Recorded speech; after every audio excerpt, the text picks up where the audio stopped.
Hello, everybody, and welcome to today's stream. Today we are continuing on with our playthrough of Wanderstop. So yeah, let's get right into it. We are quite close to the end of the game. I'm pretty sure we'll finish it this stream. I'll be surprised if we don't. I don't think there's that much game left, but yeah.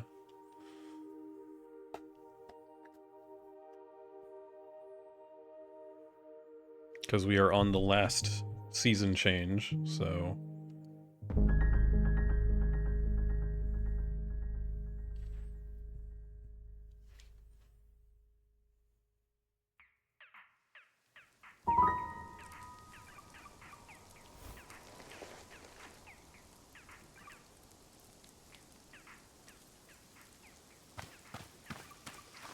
Right, I gotta remember what we were doing. Alright, there's a quest there. Do I have a request at the moment? I don't remember. Oh, right. Fill the pots inside the shop with various plants. I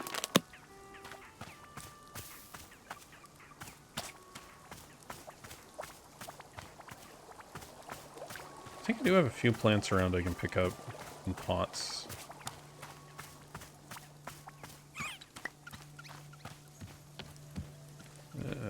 Where's a pot? There's one. This'll work.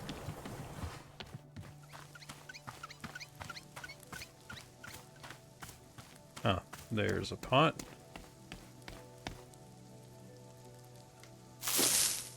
There we go.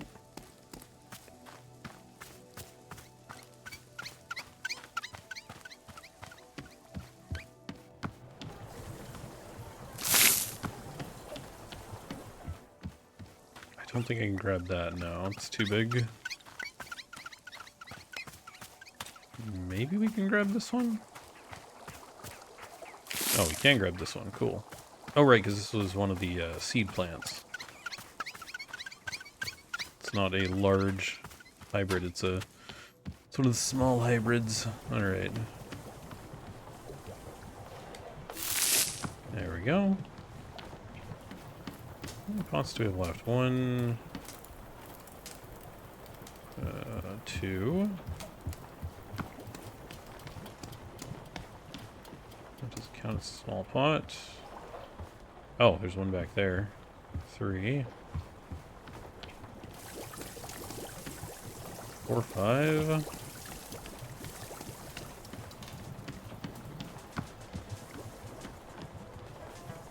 6, 7, 8, 9, 10, 11, 12, 13, 14. So you got 14 pots to fill? Oh, I guess I can transplant the stuff out here, inside.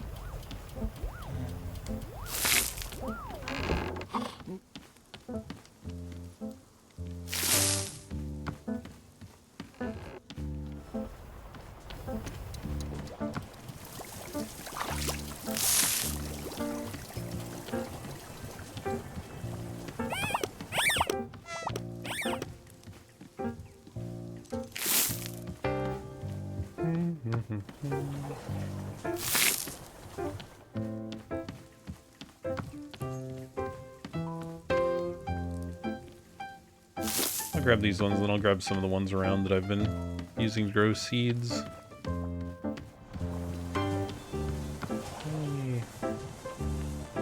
Okay, so these are just one location. Alright, good. Actually, I'll put one of these up here. Okay, there we go.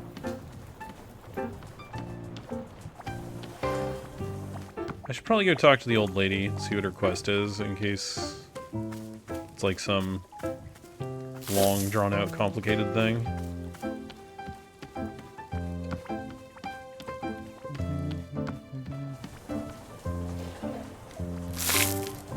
Nice.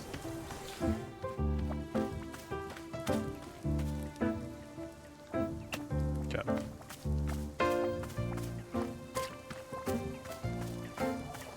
Do you have any other quests? No. Alright. there, old lady. Hey, you there, come here. Hello, customer of Wanderstop. How may I help you today?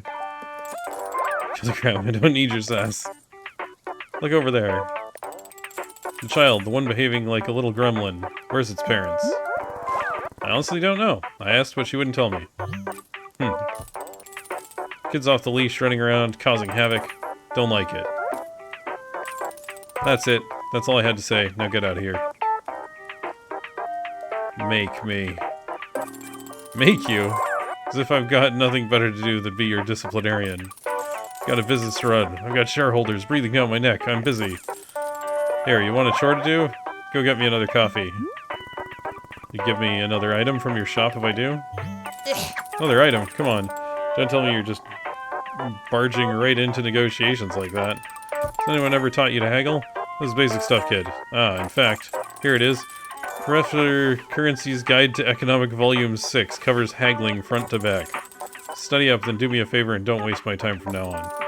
Oh, and bring me that coffee. Bring me a coffee and maybe we'll assess the trading another item situation. Maybe, possibly, I promise nothing. Last coffee you brought me was a little weak. Let's kick this one up a notch. Make me a batch with 3 beans this time and pour it into a cup. Make a second batch of warm water with whaling, 1 more coffee bean, and actually, get the melium out of there. I hate vanilla. Got no idea what I was thinking. Just put some cinnamon in there instead, you hear? Needs a bit of a kick. Pour that baby on top of the 3-bean coffee. You got all that? Yeesh. I'd just make the dang thing myself. You're lucky I'm so busy tending this stall. Well, stop talking to me and get that guy. Oh, it's another one of these annoying ones.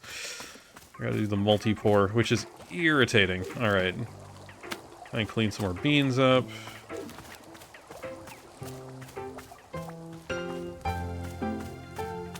Over here.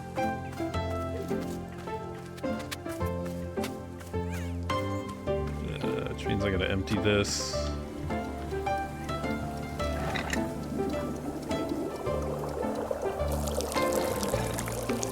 I think one of the birds already got colored with this.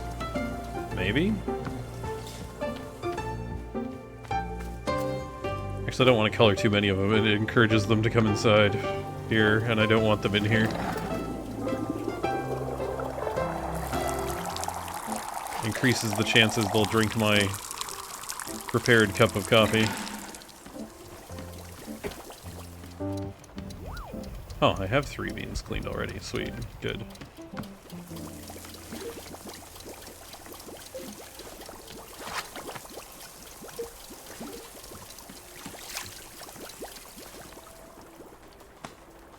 I gotta remember what gives us cinnamon flavor.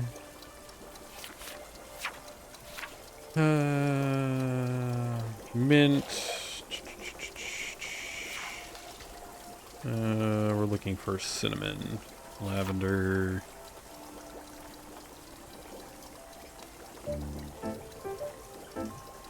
Turn sticky. Ah, pell melon. Okay, so I need pink surrounded by yellow. All right. I gotta make some pell melon.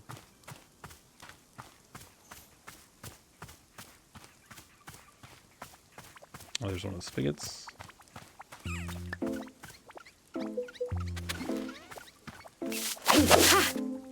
Oh, nice.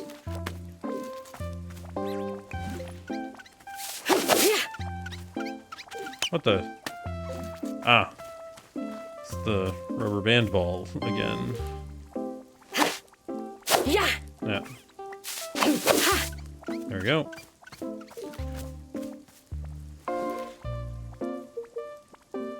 Okay. Double check. Yep.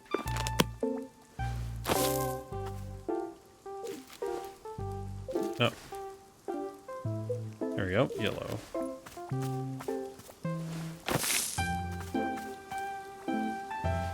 No.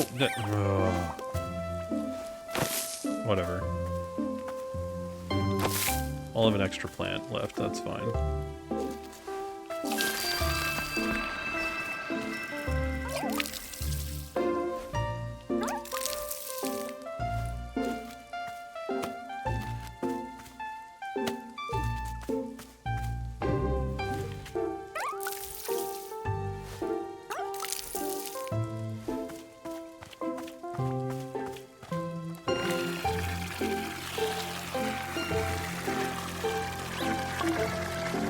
raining out, and I still have to water them with the watering can. Figures. Alright. Oh, I need a pot? I can get one of my garden pots. Where's my one here? Is that garden pot? Alright.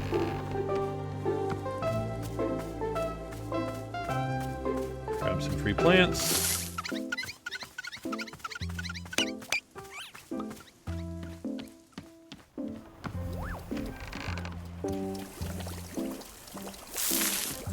Okay.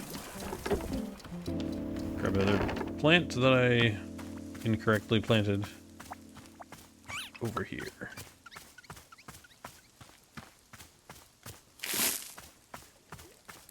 Oh, wait a second.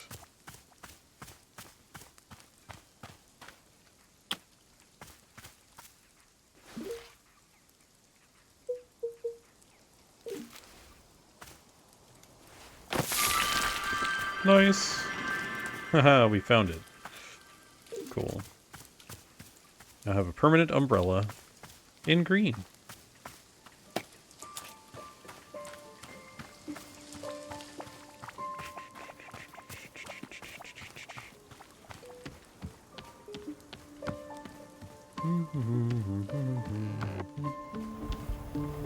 Oh.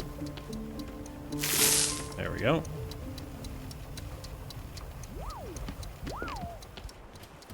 Okay. Set this down. No, I wanted to set it down. Wrong button. Okay.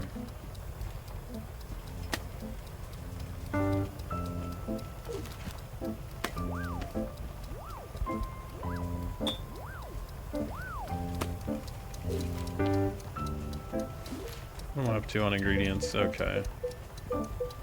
The pill melon. Okay. Can I fit? No, I can't. Okay. I need to put away some of these pill melons.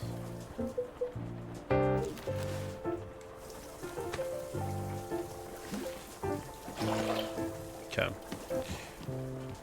Now we've got room. Alright. So, let's see. Request. Brew hot water with 3 coffee beans poured into a cup. Make a second brew with warm water, whaling, cinnamon, and 1 coffee bean. I think I still have whaling. Yes, I do still have whaling. Good. Alright.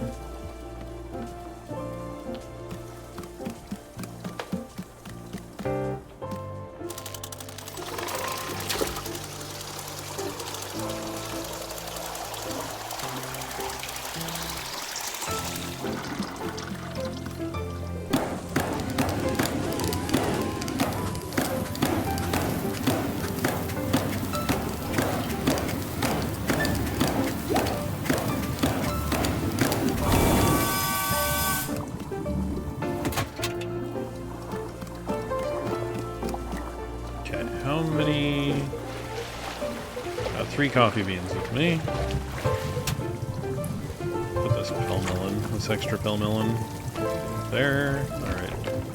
Grab another coffee bean. We're gonna need 4 total.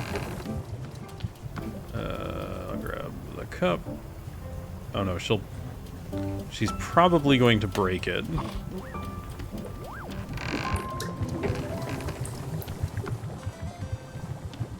She's a giant jerk. You get out of here.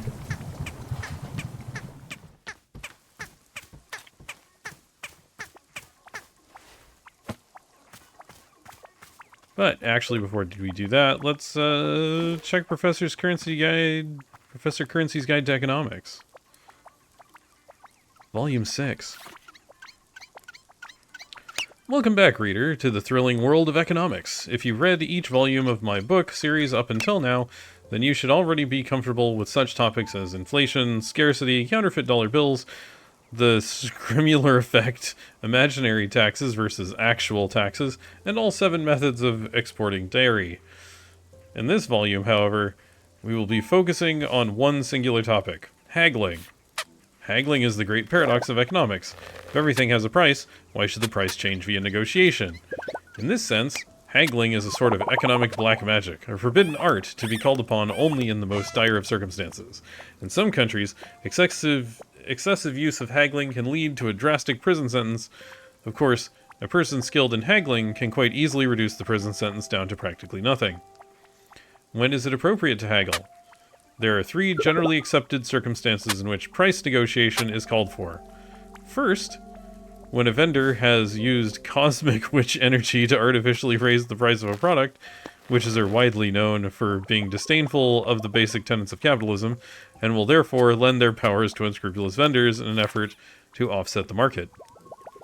Second, it is acceptable to haggle on behalf of a small orphan child who's sickly ill and only has a single coin to his name, who hands you the coin and coughs pitifully, asking if you'll please help him buy a loaf of bread for himself and his sister, and he knows that a single coin isn't enough for bread, but won't you please see if you can somehow negotiate the price down? And finally, it is acceptable to barter within a government-approved 12-foot by 12-foot haggle zone if properly sanitized. How does one go about haggling? For many centuries, the most common way to initiate a negotiation was by declaring the code phrase, "Good gravy with spices, let's haggle these prices," which would then be responded to in the affirmative with, "I'm ready, I'm willing, I'll fight for each shilling." However, starting in the plated era, customs began to shift in favor of more physically confrontational methods, such as haggle slapping. Over time, haggle slapping waned in popularity due to government regulation, and a more formalized combat handshake took its place. You are, of course, welcome to use a combination of these methods depending on local customs. So let's say the pre-haggling rites have been completed, and the negotiation itself has begun. Now what? It's time to remember the number 1 rule of haggling. Always, always reject the first offer. It makes no difference what the content of the first offer is. Even if you've been offered everything you're seeking plus another 25% on top, you turn it down. Be sure to couch your rejection in a pithy, condescending remark like, "Haha, okay, we've gotten all the pathetic joke offers out of our system, let's get down to business." The reason for this is simple. Haggling is all about establishing dominance. The person with the most confidence is always the one who wins the haggle, regardless of what the actual terms of the deal end up being. And the most important aspect of confidence is knowing that you could walk away at any time for any reason. You must be willing to burn everything you cherish to the ground at the drop of a hat simply to spite someone who is slightly more arrogant than you. For this reason, after you reject the first offer and your opponent makes a counteroffer, the sensible thing to do is to strongly consider rejecting the second offer as well, regardless of the details. Many business people will flip a coin to decide whether to even consider the second offer or reject it outright. Of course, coin flips are well known for their better than average odds. So you may wish to instead roll a series of weighted dice to create a higher likelihood of turning the offer down. If you've made it to the third offer, well done. You are now entering the vaunted master's inner circle of haggling. If up until this point the negotiation has been like a game of checkers, from here it becomes more like a game of 8-dimensional underwater chess played both forward and backwards in time, entirely within the mind of a genius 12-year-old who's simultaneously crushing the world's leading chess champion in a real-life chess game on top of a mountain. At this point, there are no hard and fast rules of haggling. You will only succeed on a combination of instinct, experience, and brutal intimidation. If there is one rule you remember, it should be this. Always be willing to walk away at any time for any reason. If your opponent comments on how fair and equitable this deal is, consider walking away simply to demonstrate superiority. If he mentions how hard times have been for him and what an incredible blessing this deal will be to help his family get back on their feet, you should walk away simply to test the legitimacy of his "I have a family" story. And if he ever shows you pictures of his family, immediately excuse yourself so that you can report him to the police for family-based fraud. Family-based fraud is the most morally detrimental to society of all crimes committed by man. This degenerate will spend the rest of his life behind bars. With this information, you should now have a firm grasp of the ins and outs of haggling. Continue to study and apply yourself through practice, and a complete mastery of price negotiation will be close at hand. I'll see you in the next volume of Professor Currency's Guide to Economics, where we'll review over 150 ways of identifying a family-based fraudster just by the look in his eyes. What a terrible book.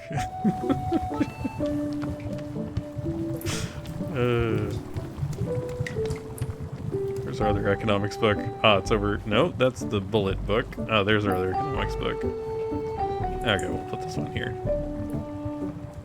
I'll put it here. Oh, we do have all the books, because I've got the other book in my inventory, which I haven't read yet. But we will read after I make some coffee for this old lady.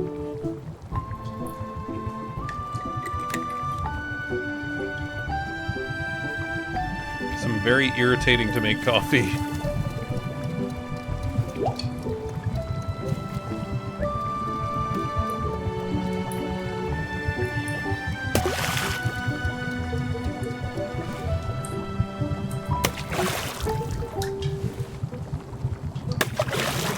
That was some strong coffee. All right.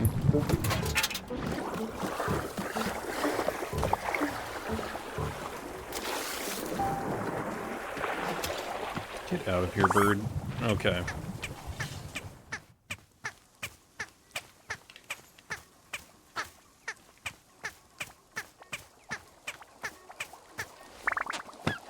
There we go.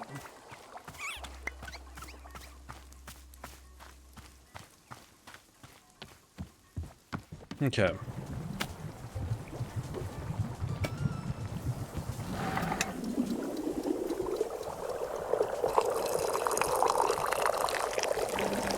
Okay.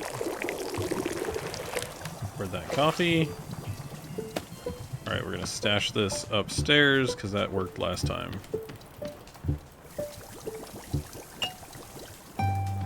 Alright.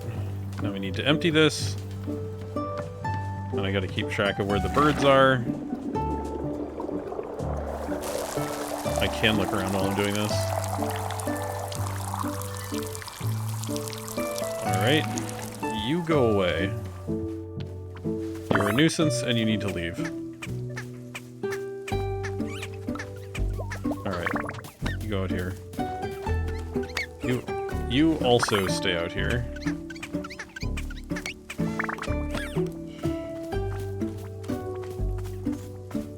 Alright. Gotta make some warm water.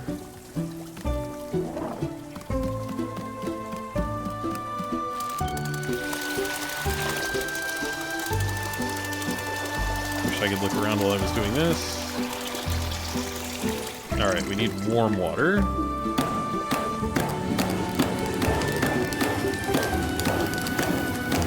And the yellow. Alright, that's good. Alright, I'm gonna go up on foot. Make sure there aren't any birds up here. There are not. Alright. Warm water, whaling, and cinnamon. Okay. Whaling fruit. And pill melon. Alright, double check. Okay, yeah, this is correct.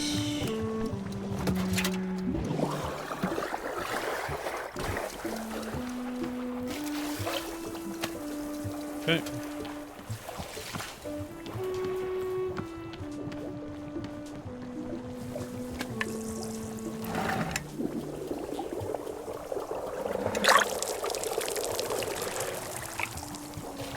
Alright. Oh, I forgot the coffee bean. Dang it, I ruined it. I forgot the coffee bean. Okay. Well, I gotta sit down somewhere. I knew I was forgetting something. I hope I've got some... extra stuff.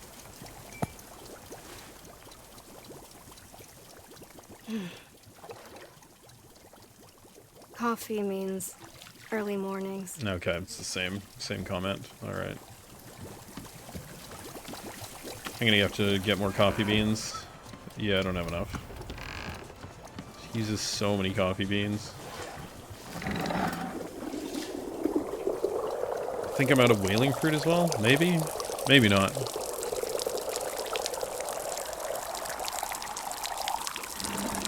I forgot the other. Ah, no, I have whaling fruit. Alright. Yeah. Okay. Cool. Oh no, that's whistleberry. Do I not have any whaling fruit? I guess I don't. What do I need to make whaling fruit? Let's look. Large hybrids.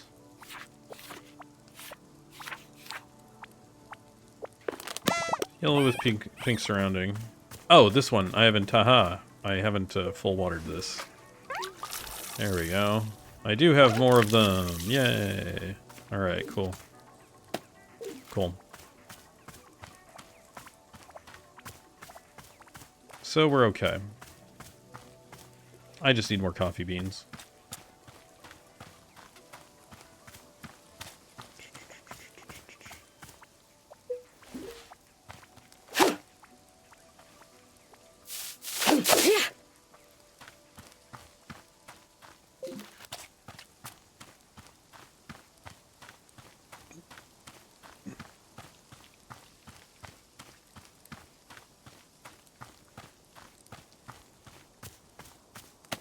Okay, there's one.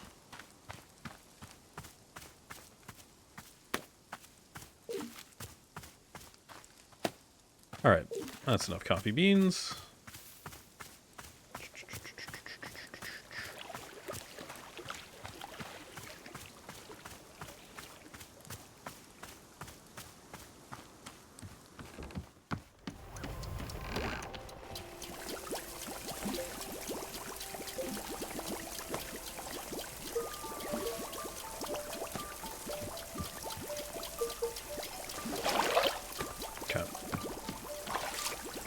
Alright.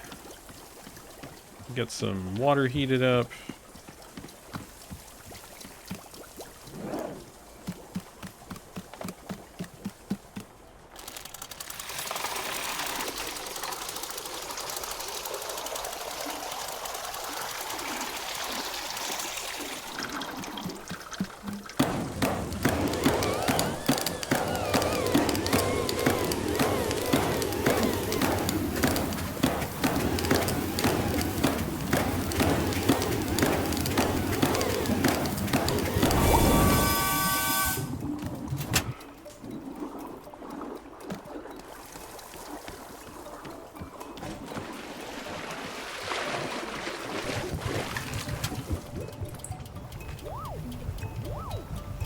No, I have to redo the coffee from scratch. So I have to start another batch of triple coffee bean.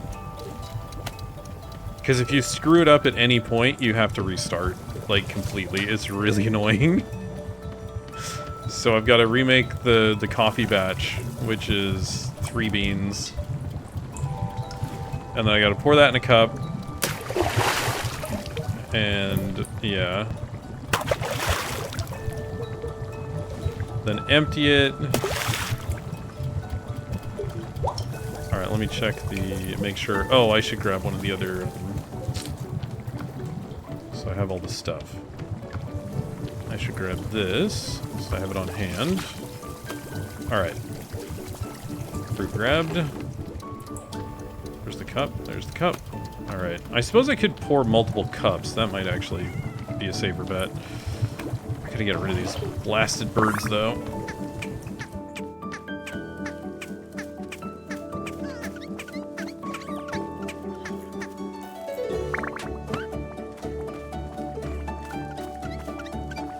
There's too many of these blasted things. You guys go over here.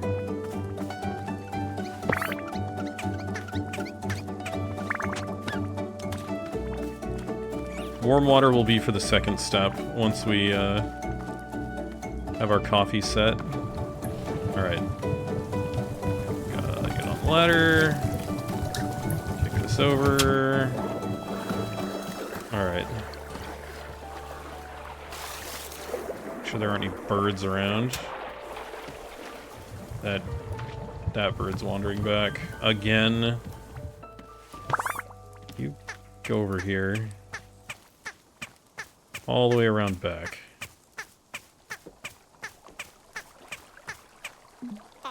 Can't drop them in the water. Disappointing.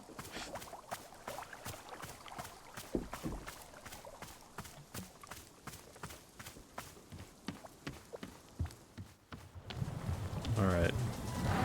Coffee.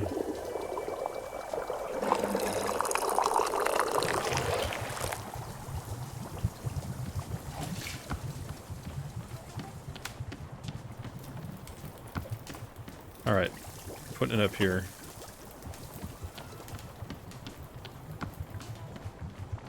I think the birds can still get the coffee up there, but they have to walk past me to do it, so I've got a much better shot at stopping them.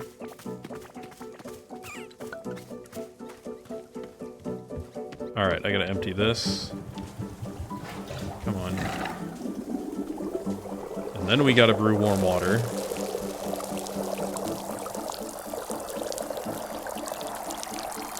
Keep my eye out for the blasted bird. There's one of them. Oh, there's two of them. Get back here.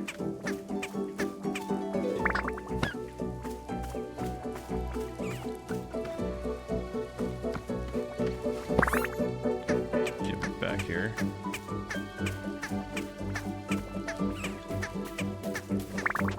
All right.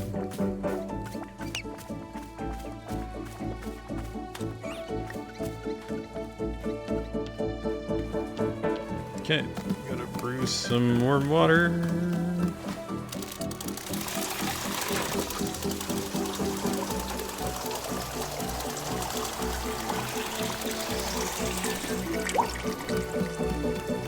Check for birds.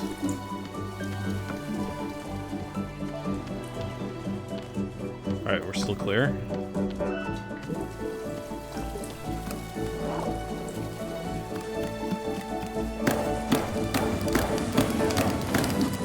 Getting the yellow. Alright, that's warm. Alright. No, you don't, bird. Get out of here.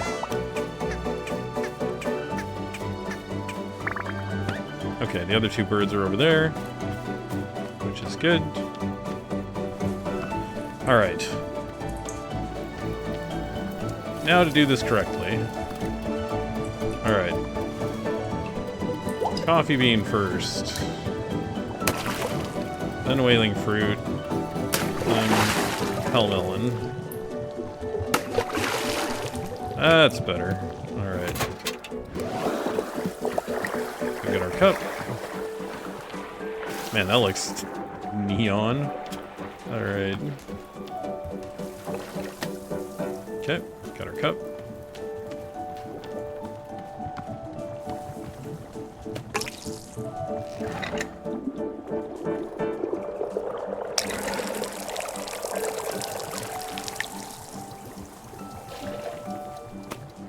Okay.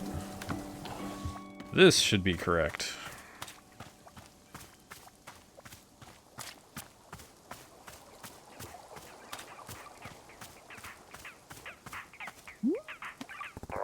Here you go.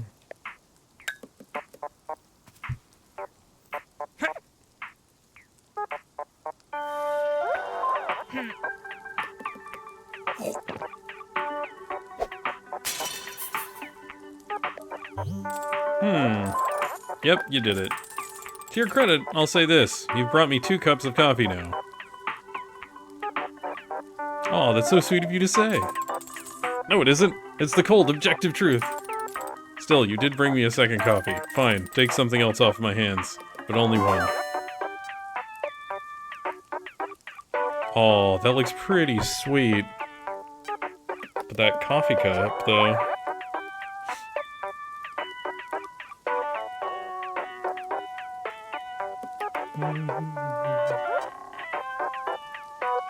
Yeah, let's go with this one. Say, kid over there, the one whose parents are a mystery. What's her deal? What's she doing around here? No idea, she's just been running around, drawing on the walls, asking me questions. She calls herself Monster, but I don't know if that's her real name. Now listen to me. A kid like that, running around unsupervised, it's no good. Kids don't just automatically become healthy, well-rounded people like me. It takes work. They need coaching, they need direction. You hear what I'm saying? What have you done for the kid, eh? What kind of direction are you giving her? I'm giving her tea. Proudly letting her draw on the walls.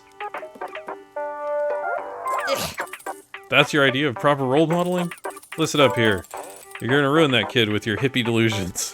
You're gonna run her right into the ground. Forget about this ad hoc art class you're letting her host. Try giving her even an inkling of direction. Think a kid like that just figures it all out on her own? Hell no.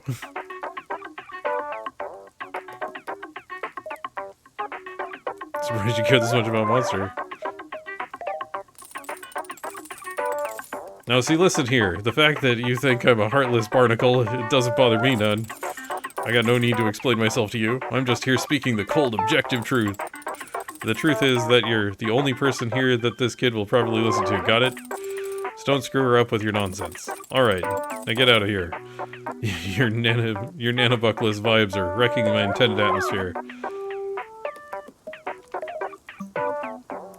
Okay, we gotta put up this picture. Wait a second, I swear I know who drew this. If this is the artist I think it is.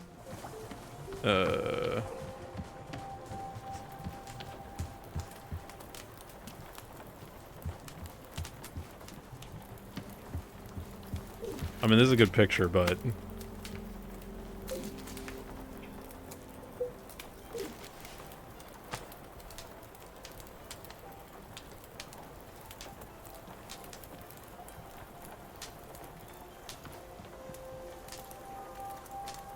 It makes me wonder... I'll have to check the credits of the game. Oh. Hey kid, what's up? Hey. I got a question. If I find a thing and nobody else is using it, that means it's mine, right? Do I get to keep it? What exactly did you find? Come here, I'll show you. Okay.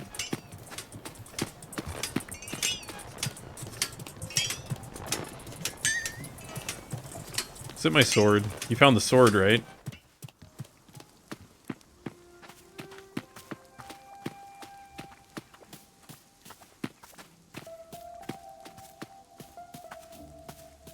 Yeah, it's totally the sword. One of Monster's young Nana. I wouldn't be surprised.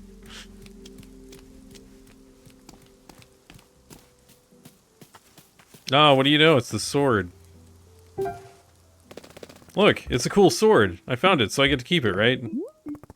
Oh well, that's actually my sword, so it already belongs to me.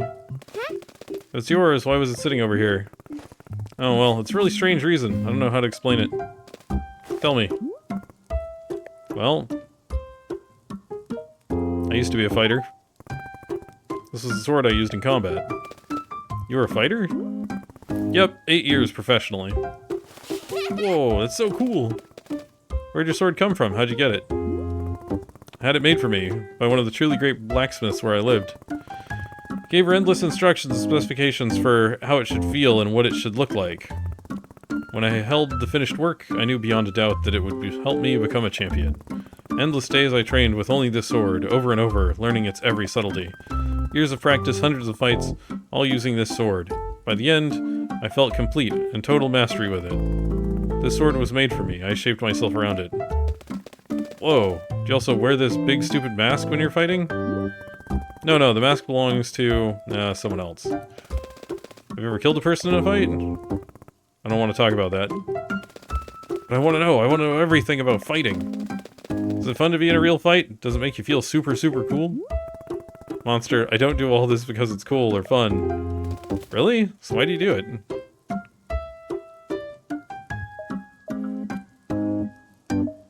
You should grow the most of your facing. Challenges me in a way that I love.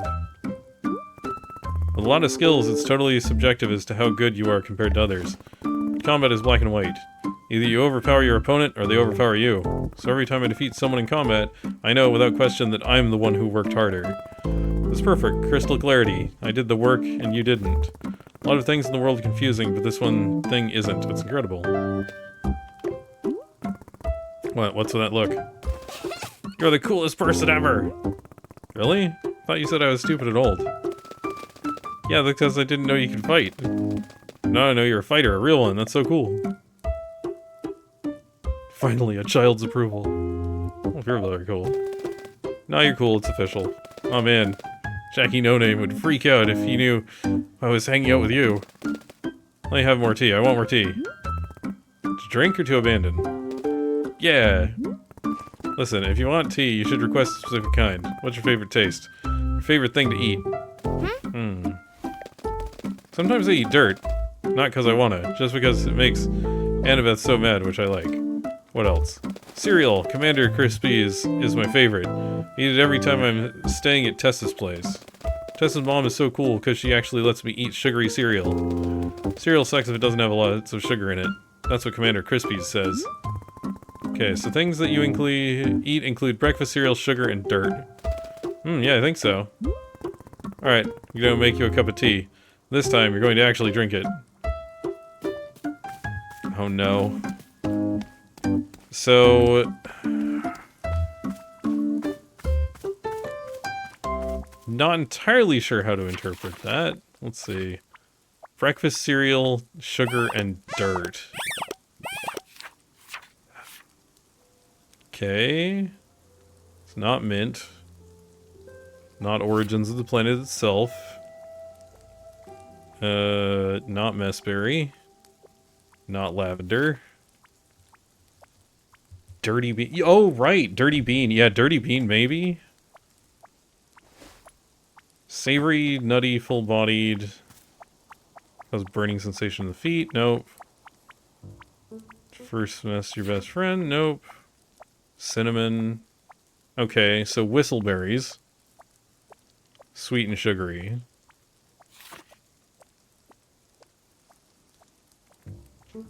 Ginger.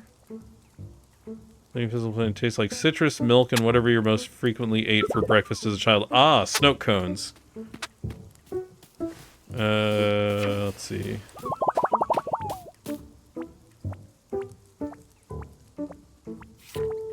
Okay, so I need to do straight yellow. Tastes like citrus, milk, and whatever you most frequently ate for breakfast as a child. So, yeah. Breakfast cereal. Probably. Wait, what? Who are you? New character has arrived. Alright.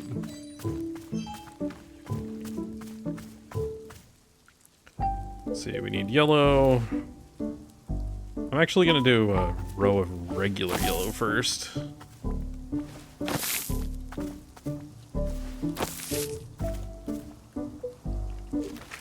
So I need some more seeds.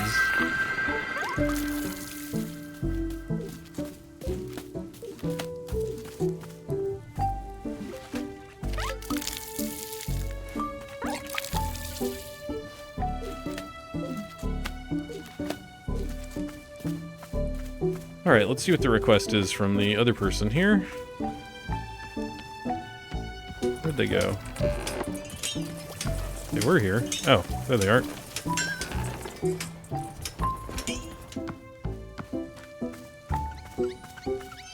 Hello, person. I'm love. Kindnesses to ye. Welcome into most begotten traveling types. Yes? Oh, okay, this is, yep. It's definitely, yep. Yeah, sure, hello. Hello to you as well, my love. Kindnesses for the weary gone muchly, alright? This is Wanderstop, it's a tea shop. So it's true. Well, lovely, 'tis. Indeed, well, much is a rest be needed. Tells me what kind manner of tea is it you serves like? There are lots of types. Tell me what you want, and I'll try to find it. What I want. 'Tis the lovely suite of sentiments. Sentiments, yes. Pleasant if it carry my love Aeon Brew. What? Aeon Brew? Ah, so's. Goddess herself do loves it the most. Yes, finely made. Would be so if a cup for myself. How do you make Aeon Brew? Dreams? No. Dreams, upon brews, and such like. Has to make well to do. Hang on. I'm going to go talk to Boro. He might have some idea of what you're talking about. Great.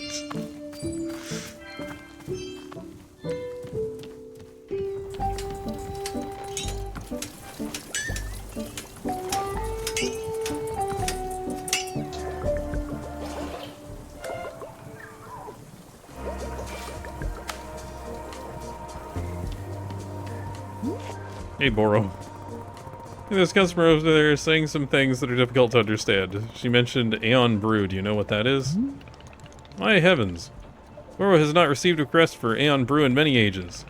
This is one of the elder drinks used in ceremonies from long ago. Our new friend must be from Old Aeon. What a treat. Boro was very fortunate to be attending a ceremony in Old Aeon some years ago now. If you were believing it. What was the ceremony like? Goodness, it was immensely confusing. Boro has never been so overwhelmed. Many dozens of people, and everybody is singing or doing a dance of some kind, yet every dance and song is completely different. Was it all being improvised? I couldn't say. Then they would stop and be starting again, all in perfect unison with one another, over and over. For hours like this it went on. Truly, the endurance needed was quite beyond my comprehension. We'll be honest, Boro found it difficult to know what to pay attention to, so much happening. Yet, for all my bewilderment, it was a truly unique experience, unforgettable in every way. Oh, but the Aeon Brew. We must be making some. There are several steps we must be following. First, use only cold water. Must be infusing the cold water with these ingredients in order. First, a dupe shroom. Second, a vapor sprout. Third, you must color swap a puff pod using hue shrooms. Add one of these colorful puff pods to the infuser. Fourth, toss in a blue loop. After all of this, you add a T-ball, then you must let the ingredients sit for 1 full minute. I have to manually time this? Then finally, after a minute, 1 more T-ball into the mix. Nothing else, just those ingredients.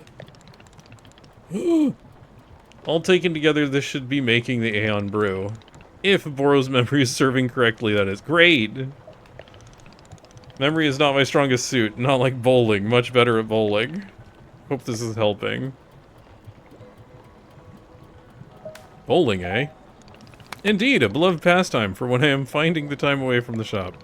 Can you guess what Boro's highest score ever is? Guess. 297. Well, no. It is 104. But goodness me, what a wonderful feeling bowl it was. I was being one with the alley, truly I was. May Boro one day experience such delight again one day. Now then, I'll be letting you back to it. Best luck with the Aeon Brew. Oh. Alright. Okay. Cold water, dupe shroom, vapor sprout, color swap puff pod, blue loop, T-ball, wait 1 minute T-ball. Alright. This is rough.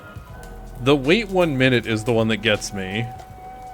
Like, all the other stuff is just a matter of making things and having them on hand.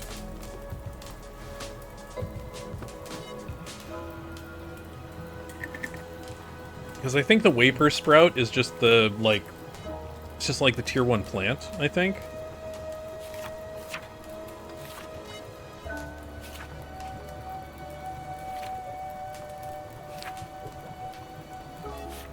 Or is it the shrunken... Okay, oh no, vapor sprout is the fruit. Yeah, off of the vapor wheat. Which I don't know if I have any of those around. I might need to make some. So I gotta make, like, 4 different plants, which is a little annoying. And I need, like, a dupe shroom, and I gotta color swap one of them. But let's try this easier request first. Which is breakfast cereal, sugar, and dirt.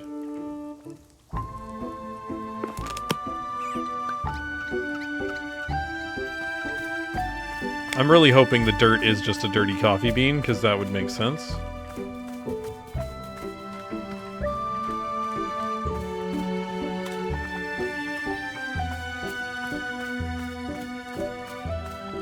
So what was the... Right, the breakfast cereal was like... yellow large hybrid, right? I think? Yeah. Yeah. Solid yellow.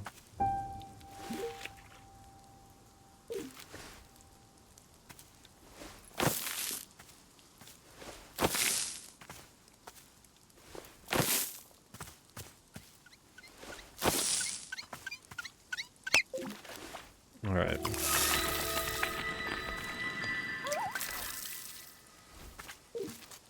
Okay. Snow cone.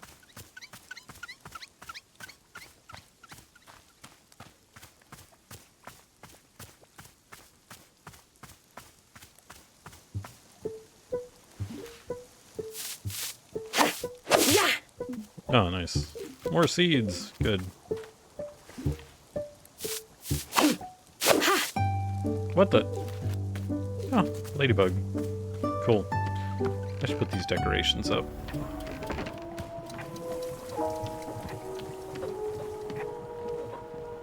And trinkets.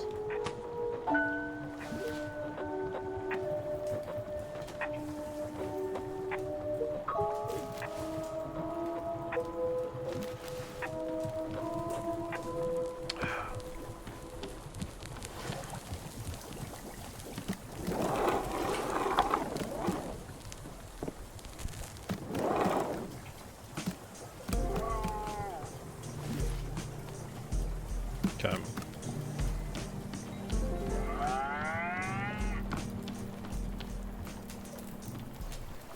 Alright, I gotta find a coffee bean.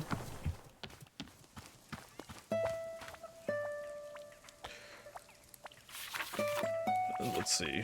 Breakfast cereal sugar. Okay, so the yellow one was... That was the breakfast cereal. It's the sugar. Whistleberries. Right, I think I have some whistleberries on me, don't I? Yes. Okay, whistleberry, snot cone. Yep, alright. The vines are taking over. Can't have that.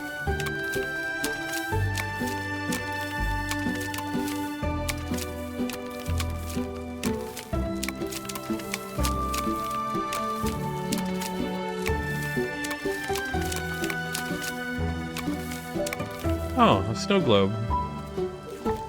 Cool.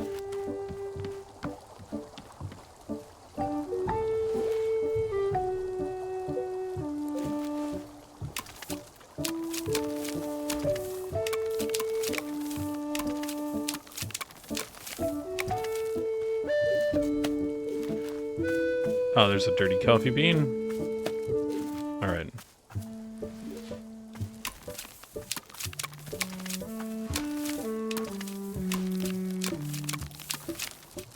Oh, nice. Another cup. I need more of those. I think that's a trinket? Yeah, trinket. Mug.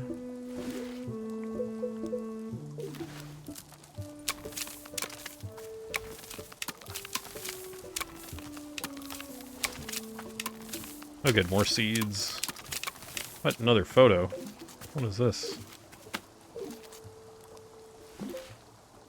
Oh, okay, that looks cool.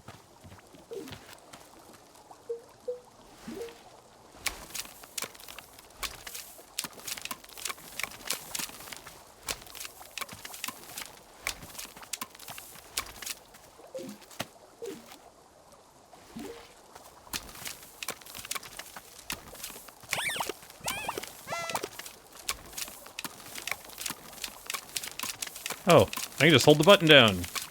Yay, I didn't realize. Okay, holding the button down is fantastic. Okay.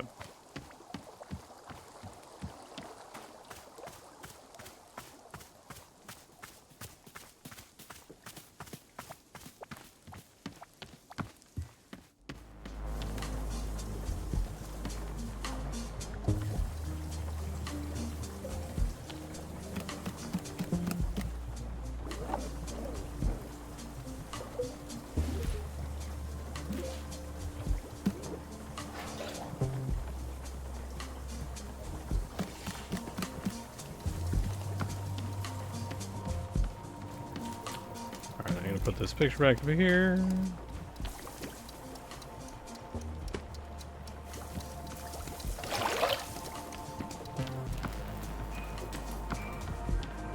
Alright.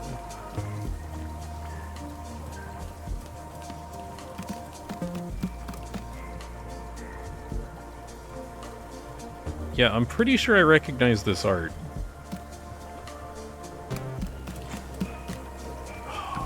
I can't remember the name of the artist, though. But I'm pretty sure I recognize it. But we have ads! We'll figure that out later. So, we'll be back in a couple of minutes with more Wanderstop. So don't go away, we'll be right back shortly.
Alright, and we're back.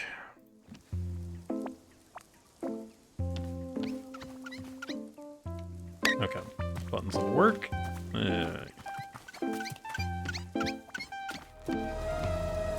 Okay, I guess I need to empty this. Though I am tempted to colorize a bird with it.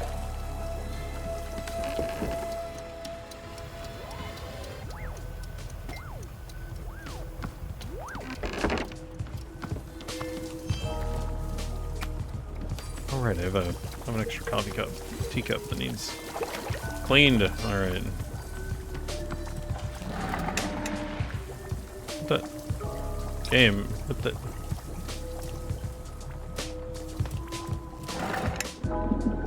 The interact with the handle on this is kind of annoying. Alright. We don't need two birds colored exactly the same way, so, you... change.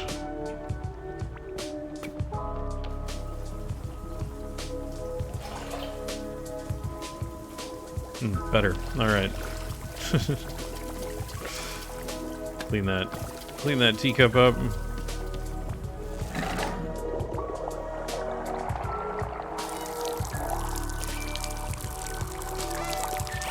Alright.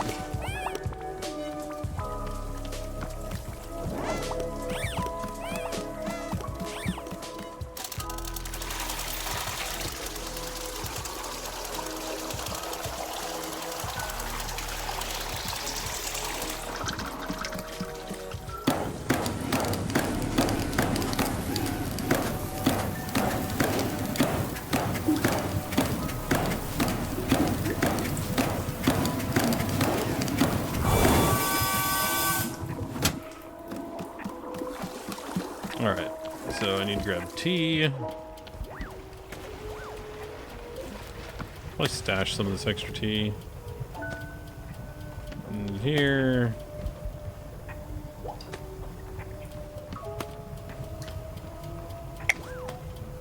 I'm actually gonna go grab more tea leaves while I'm at it.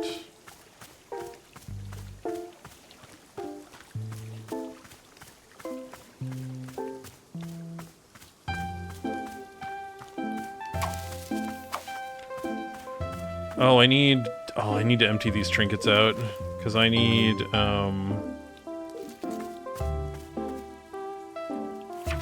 what ones do I need? I need a dupe shroom and color swap. Okay. Which one is the dupe shroom? Shrink shroom? Okay. Oh, this is the dupe shroom. There we go. Dupe shroom. I need the color swap ones.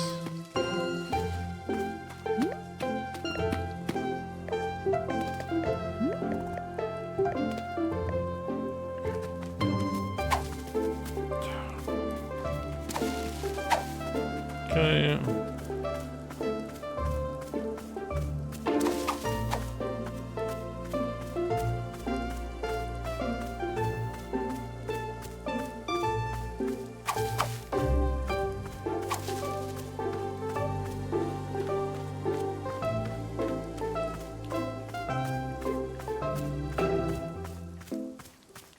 A lot of tea leaves out here. I wonder if I should actually get 2 batches drying just to be sure.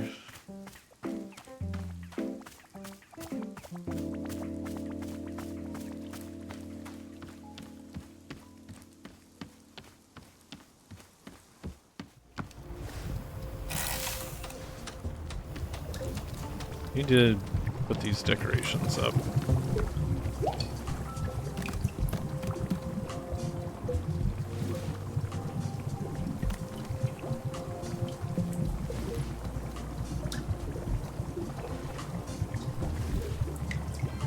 There we go. Alright, those are all put up.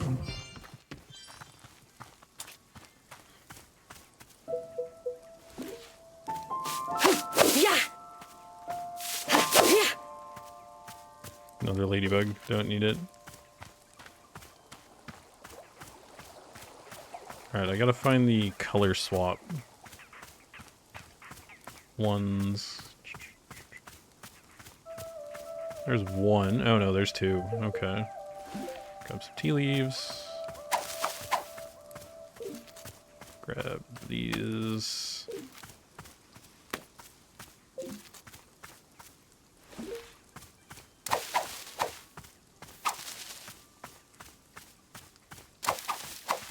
All right.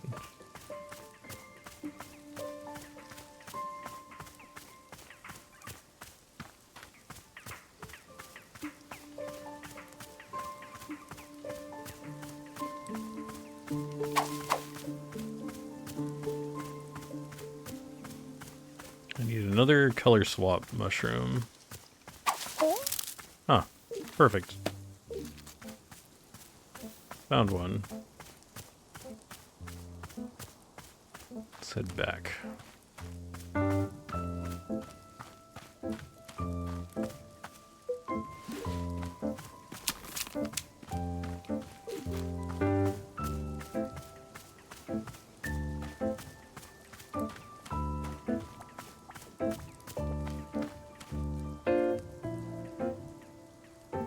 Village swapped puff pod.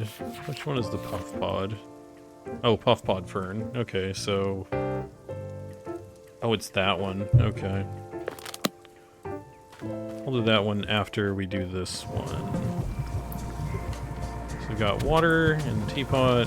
Let's go ahead and dry some more tea leaves. Get those going. Alright.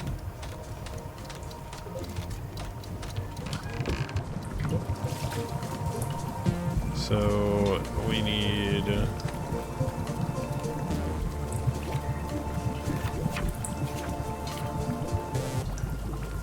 snow cone and what's the sugary one?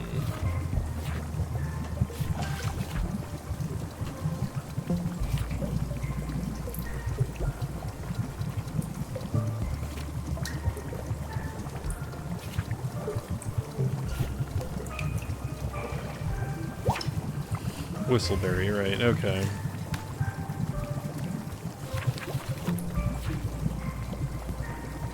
Alright. What?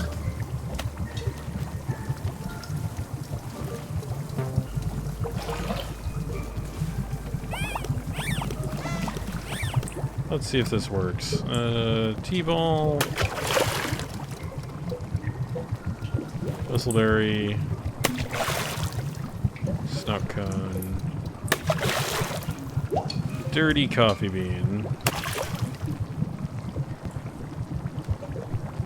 I mean, it looks cool. Don't know what it's looking for. It's what we're looking for, but it looks neat. Which is good enough. Probably not good enough, but whatever.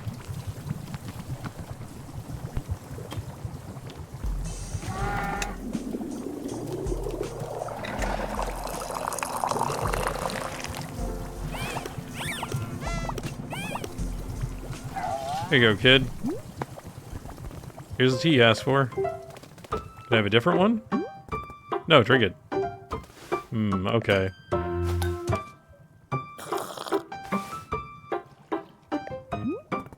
What do you think? Whoa, it tastes just like Commander Crispies. How did you do that? Snout cones and whistleberries. Well, I don't know what those are. And you can't make me learn. Maybe tea doesn't suck. Tastes like Commander Crispies. And it's got the taste of dirt, too. Tea tastes like everything. I know tea was this cool.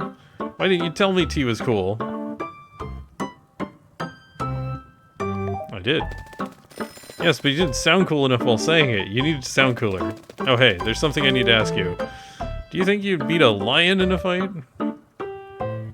Sure. Yeah, I think so, too. How about a whale? Could you beat a blue whale? That's, I don't know how that would work. Oh, it's easy. You just kill it with your sword or your hands. Ah, yes, obviously. Which would you rather fight, a lion or a whale? Why not both? Yeah, I want to do that too. I would stuff the lion right in the whale's blowhole. Could you beat a guy if he had a sword, but all you had was a toothbrush? Could you still kill him? Monster, combat isn't just about what type of weapon you have, combat is about control. Control is physical, but it's also mental. Control is knowing what your opponent thinks, what he fears. If I know exactly what my opponent wants, what he's scared of, I can win every time. That's how I became a champion. I made sure nobody could control me. Whoa. This is so cool. I'm learning way more than I ever did in school. Stay in school. No way, I'm not gonna let school control me. Okay, well, he got her order right. It was the dirty bean.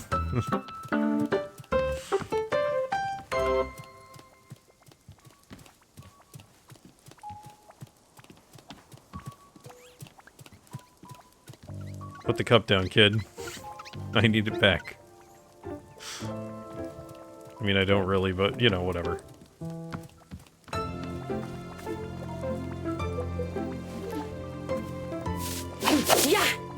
Aha, more seeds, good. I got a bunch of stuff I gotta grow. What the? Oh, she still got the cup. Alright.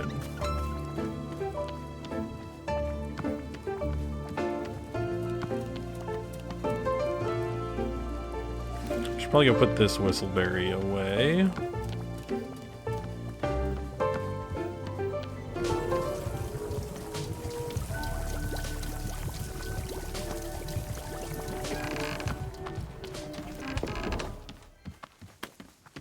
Aha.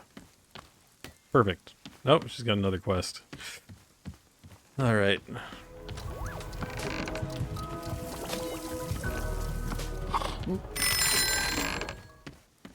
What is your request, child? Hey, what's the coolest fight you've ever done? The coolest? Fought Errol Draw on top of a moving train. Took on the Psycho 6 in their home base. I beat my own instructor using his favorite weapon. I mean, Errol Draw on top of a moving train seems pretty good. He challenged me when I was a rising star in the fighting world. He wanted to cut me down a notch. I told him to pick a spot anywhere he wanted to duel, so he picked the top of a train because he thought he was a superhero. Whoa, did you fall off? Nope. In fact, I disarmed him and held him at the edge of the train. He begged me not to drop him. Pretty humiliating for him. I don't think he showed his face at the arena after that. That's so cool. I'm gonna draw a picture of the fight. Make sure it's high quality drawing. Make sure your drawing sucks. Yes, you bet.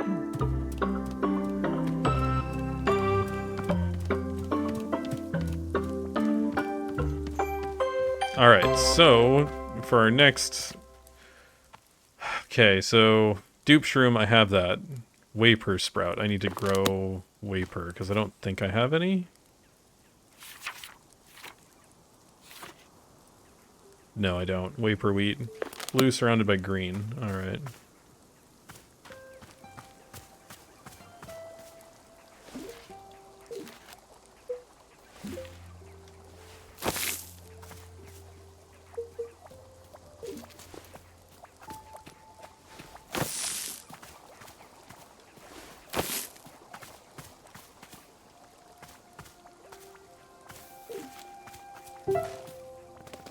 I did it. I drew a picture of your cool fight. Come on, I'll show you. Okay.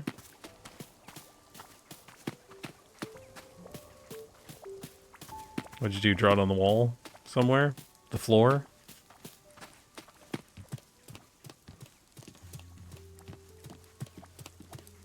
Ah, on the wall. Cool. Look, look. See? It's you on a train, and you're beating the guy up. I know you didn't throw him off the train, but I drew you doing it because it's cooler. What do you think? Made me look too cool. Actually looked even cooler than this. You captured it perfectly. Yes, I knew it. This is totally what it was like in my head. Aw man, hope I get to see you fight one day. How'd you get so good at fighting? Did you train on a mountain in the snow? No, I just trained the usual way. Hard work every single day for years. Whoa. How'd you force yourself to train every day? Well, I didn't force myself. I wanted to do it. You did? You wanted to exercise? Yeah, I wanted to be great. If you want something hard enough, you'll go to any length to achieve it. Oh. How do you get yourself to want something hard enough? I don't understand. Like, if I want something, but I only kinda want it, how do I want it more? Well, I mean... When I say I wanted to be great, it was more like I had... It was like a voice in my head telling me what to do. Or, I mean, later on it felt more like an actual person, I guess? But for a long time it was just a voice. A voice telling me to work hard every day. To never stop. I had to. I didn't have a choice. Whoa. That's so cool. I want to have a voice in my head like that. No, no you don't. What? Why not? Monster, this voice. I couldn't say no to it. Anything it told me to do, I had to do. And I didn't even realize any of this was happening. I was totally unconscious. By the time I could see it, I'd already done something horrible. Oh. Well, if I do get a voice like that, I'll just be sure to only do good things. Sounds like a plan. Yeah, it's probably my best plan yet. Why do you want a voice like that anyway? Because I never do anything good, because I'm kind of stupid. So if I had that voice, I could work super hard to do stuff that's good. I don't think you're stupid. Ah, yeah, I am. You just don't know yet. Someday I'm gonna do good stuff, for sure. Parents ever help you? No, they're always busy with stuff, so I don't see them much. But it's great, because I get to do whatever I want. Oh. Well, thank you for making this drawing of me. It was easy. Drawing cool fights is the best.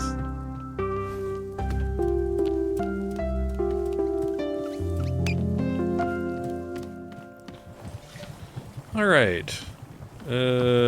So, what do we need? Oh yeah, I need to finish up the plant out here. I need to check if this is the one that I need to color swap.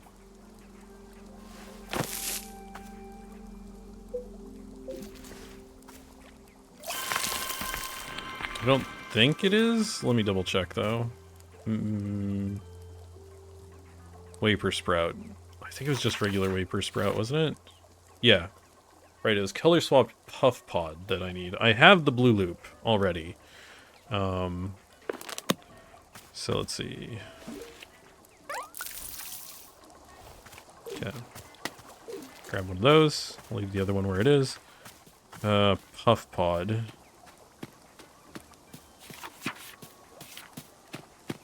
Puff Pod Fern. Blue surrounded by pink. Alright.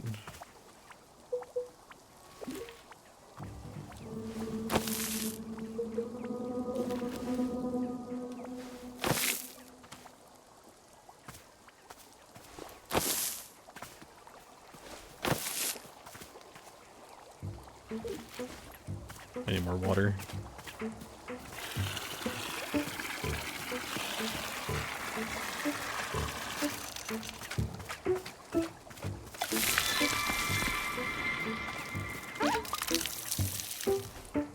I forgot to color swap it. That's annoying. Color swap Puff Pod. Alright. I can still color swap it though. We didn't use all of it. Hey, I made a decision. Want to hear it? Sure. I'm gonna be a fighter. Great. You know what else I decided? Guess. I'm gonna be a thoughtful and introspective fighter. Ew, no way. I'm gonna be the least thoughtful fighter ever. That's not the thing I decided. I decided that you're gonna teach me. You're gonna show me how to fight. I know all the ways you kick and punch and how to dodge a suplex. You can show me you can show me sword stuff. I promise I'll be the best student you ever had. You're my teacher. You can make sure I work super hard and train every day like you did. Please? Well, yeah, sure. Yes, I'm gonna be a fighter. It's the coolest. I'm so excited. Oh, I'm gonna be able to kick Weasel Wesley right in the stupid face. What do we do first? Can you show me a sword attack? We gotta do sword stuff. Actually, I can't pick up my sword. What do you mean? Doesn't it belong to you? It does. I've had it for years. I used it every single day. So what's the problem? It's just, I can't, I don't know. I can't carry it, or, I just can't. I'm sorry, I'm trying. But you said you would show me stuff. You told me you'd teach me. Yeah, and I want to. I could show you other techniques if you want something without a sword. But I wanted to see the sword. You told me you'd teach me the sword.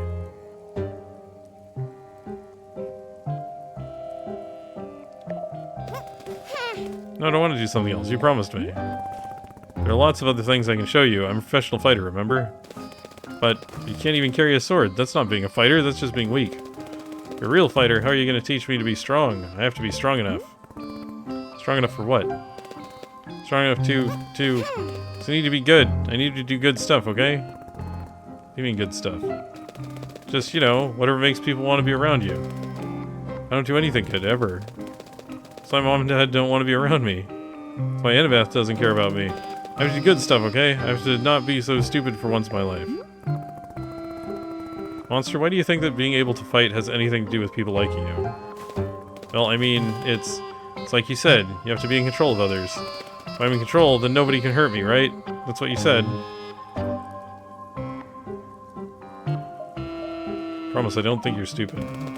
Yeah, you do. You said you'd train me. You lied to me. You knew it was a lie and you said it anyway. I think I'm a dumb kid, just like everybody does. So you can lie to me, and it doesn't matter. Monster, you aren't dumb, you just have no idea what you're getting into. Sword fighting is dangerous. I don't want to teach you unless I can carry the sword myself. It's not about you, I promise. There are other reasons.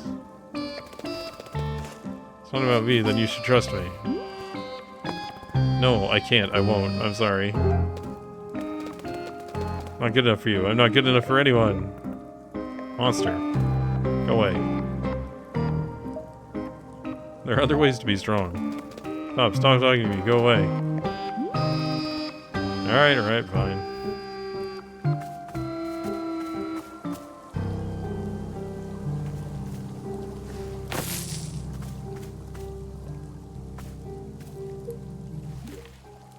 Alright.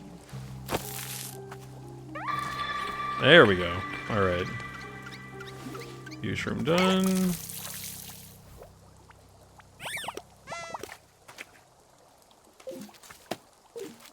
Alright, I need to put the non-hue swapped one away so I don't get it messed up.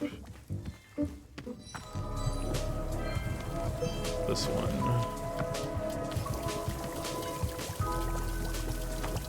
Okay. Alright. So we've got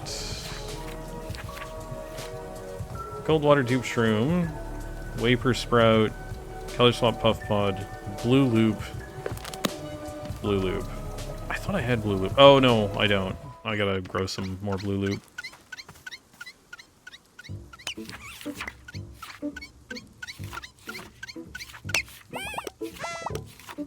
Blue loop.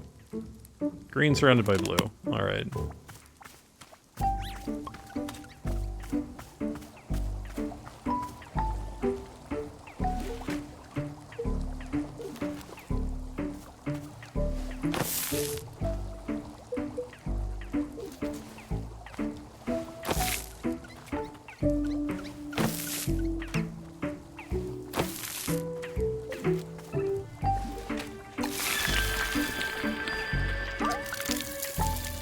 Okay, got one blue loop. Alright.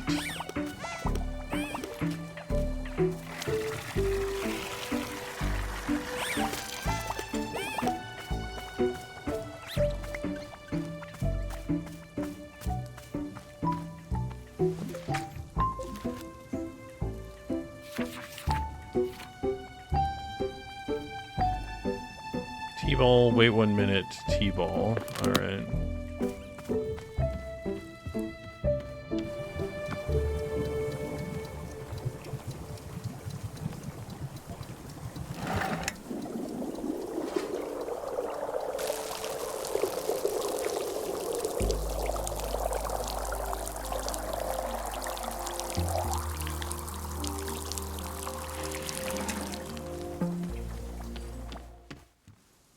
Talk to Boro. No, Boro, I just had a terrible conversation with the kid over there, Monster. She, want to help her, but I can't. I see, yes, children can be quite difficult to help. Truly they are little minds of their own, but Boro is glad that you are at least trying your best. Is there anything I can do to calm her down, to just settle her? Well, it is possible that she... Oh goodness. What?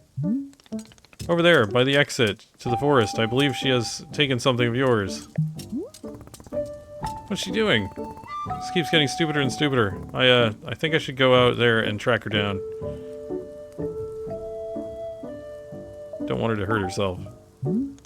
I see. Would Miss Alta like Boro's assistance at all? No. I started this. I'll be the one to fix it. Very good. I'm understanding. I wish you good fortune on your forest rescue expedition. Thanks. I'll be back in a bit.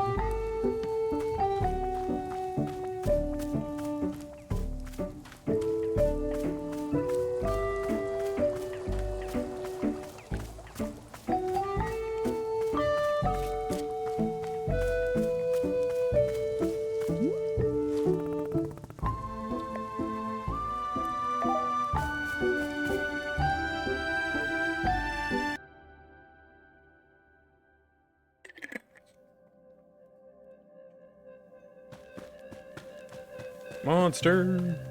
Monster, where are you? I'm an idiot. Keep moving, Alta. Monster, can you hear me? No. Monster, there you are. Are you okay?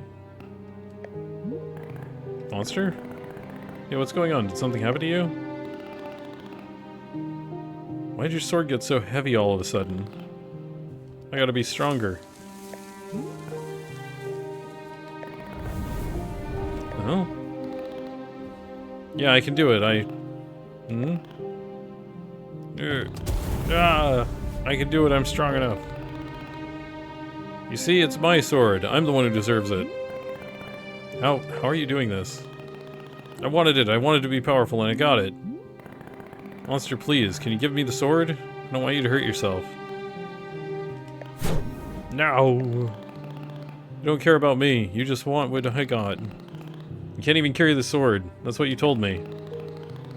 You're just jealous because now I'm strong. You don't like me being strong. I want you to hurt yourself. Sword is heavy and sharp. You can easily hurt yourself if you don't know how to use it. Trust me, I've used this sword for a long time. It's dangerous. I'm not gonna hurt myself. Give me the sword, I'll let you make other decisions, I promise. Liar, you are a liar, and you think I'm too stupid to notice. You can't carry the sword, so now I get it. I get to be in control now. Say it. Say that I get to have the sword. Monster. Say that the sword is mine now. Say it. Hold on. Before you do anything, let's think about this. Alta, this is your sword. It was made just for you. You went undefeated for 3.5 years with it. Without the sword, who are you? You're nothing. You're nobody. Don't you see that? The sword is your right. Take it back, now, or you'll never be yourself again. Just violently rips the sword. Nah. Yeah, it's yours. Really? I get to keep it forever? Yes, maybe I don't even deserve the sword. So stupid, I screwed up so badly. It's mine, yes! Do whatever I want, I get to be a fighter, I get to fight anybody. Nobody gets to tell me what to do again, ever, nobody. Haha, I did it. What's the best thing to do? What's the best kind of stab to do? Do I swing like this? That seems good. Yeah, okay, I think I'm getting the hang of it. Oof, your dang sword. Why is it always getting so heavy all the time? I'm just trying to do a stab.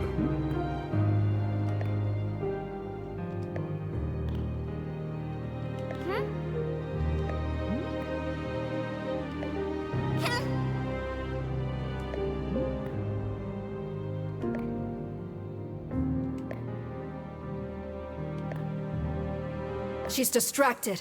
This is your opportunity. This is your chance to take back what belongs to you, Alta.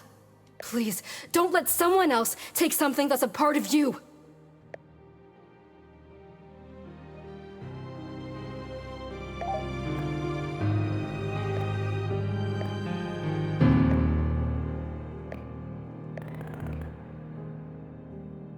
Hey, are you okay? Are you scared? What are you scared of? Her? Why are you scared of her? She's going to do something stupid. What do you mean? What is she going to do? It's just... everything. Everything she does is bad. I have to watch her all the time to make sure she's not being stupid. Did she do something to hurt you? She made everyone go away with how dumb she is. She made Annabeth and Noah go away. And Tessa. She made Mom and Dad abandon us. She's just so out of control. All the time. She's nothing like you. Well, I mean, Monster, I'm not as in control of myself as you think I am. You're not? But you told me... You said how hard you always work to be in control. That's what you said. Yeah, I sort of stretched the truth a little bit there. Honestly, I said a lot of that because I wanted you to think I was cool. You did? Yeah, and maybe I used to be really in control at some point, but lately I just feel confused. I feel scared and alone. I've done everything right, everything I was supposed to do, and I still feel so scared. I don't get it. I don't get why I feel so alone. You know what? I think that's probably how she feels too. Alone. Hey, I have a really big favor to ask you. Should you try your best to trust her? What do you mean? She's smarter than you realize, I promise. But you have so much power over her, she'll do anything you say. She,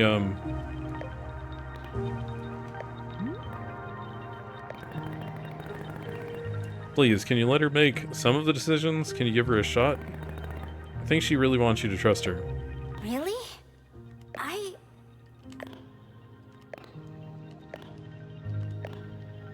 You really wanted me to think you were cool? Yeah, I did. Huh.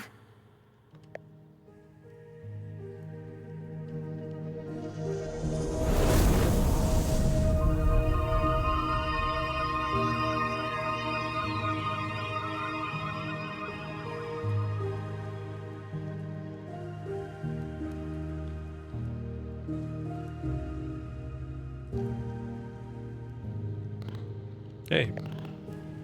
Am I good? Are you good? What do you mean? Like, am I good as a person? Do you think I'm good? Yeah, of course. You're weird and you're stubborn, but I like that for some reason. I think it's because you remind me of me when I was a kid. Really? Yeah, absolutely.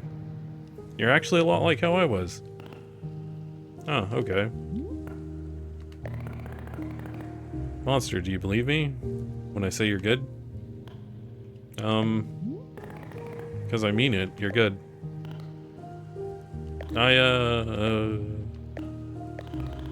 Yeah, okay, I believe you. You do? Yes, I do, I trust you. I trust you, I trust you, I trust you, I'm good.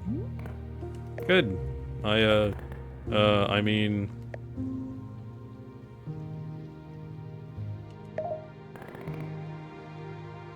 There. Can you stay with me? Can you promise not to go anywhere? It's okay. I trust you.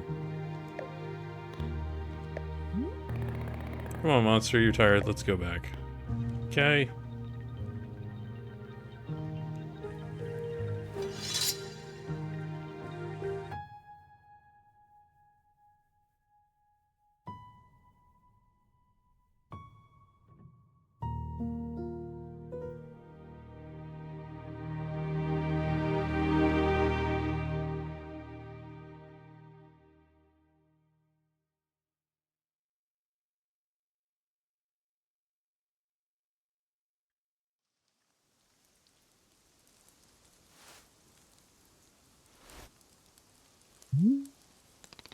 Ah, glad to see you coming back around, Miss Alta. Did I fall asleep? Indeed, shortly after you returned to the clearing. Two of you both seem quite tired. Put your sword back by the tree stump, as always. Is Monster okay? Indeed, she napped ferociously for a time, but now she is being up and about. Perhaps you should go say hello to her. She is certainly one who loves to talk. Yeah, sure. Is everything being okay? Boro, earlier you were telling me about how the forest works. When I was out there just now with Monster, I could feel my inner voice talking to me. She told me to take the sword away from Monster, but I was able to choose not to. How's that possible? She never backs down when I tell her to. Yes, just like you said, Boro suspects this is the forest separating a thing into its pieces. For just a moment, you got to have some breathing room from this voice. But once I leave this forest, the separation will end, right? Yes, that is right. The decision not to obey may become as hard as it was before. Oh. I guess, somehow, I thought going through all this would, like, change me in a more permanent way. Yes, I am understanding very much. Forest is giving you no fixes. All it can be doing is to give you some new information. To be able to see something is perhaps not as pleasant as being able to fix it. But if you are wanting Boro's opinion, seeing is a wonderful first step.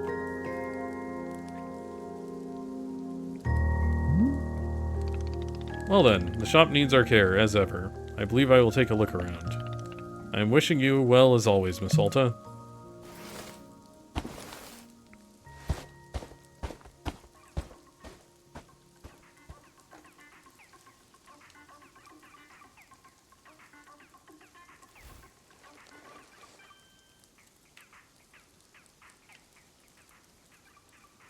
Alright, so...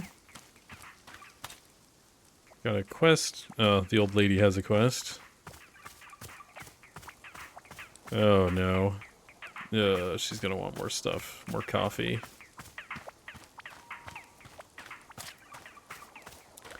Alright, so, let's see. I am going to read the last book, actually.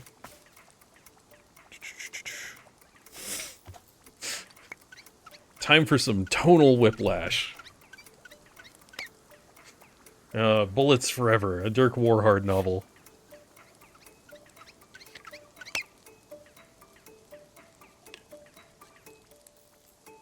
Alright. It had happened. The unthinkable had happened. Dirk Warhard was dead. How had such a tragedy come to pass? It all began exactly 2 weeks prior. Dirk Warhard had just successfully concluded a top-secret mission to eliminate the world's #1 terrorist, Richard McElevator. Technically, every mission Dirk Warhard engaged in was top secret, yet Dirk Warhard was also the single most popular and beloved individual on Earth.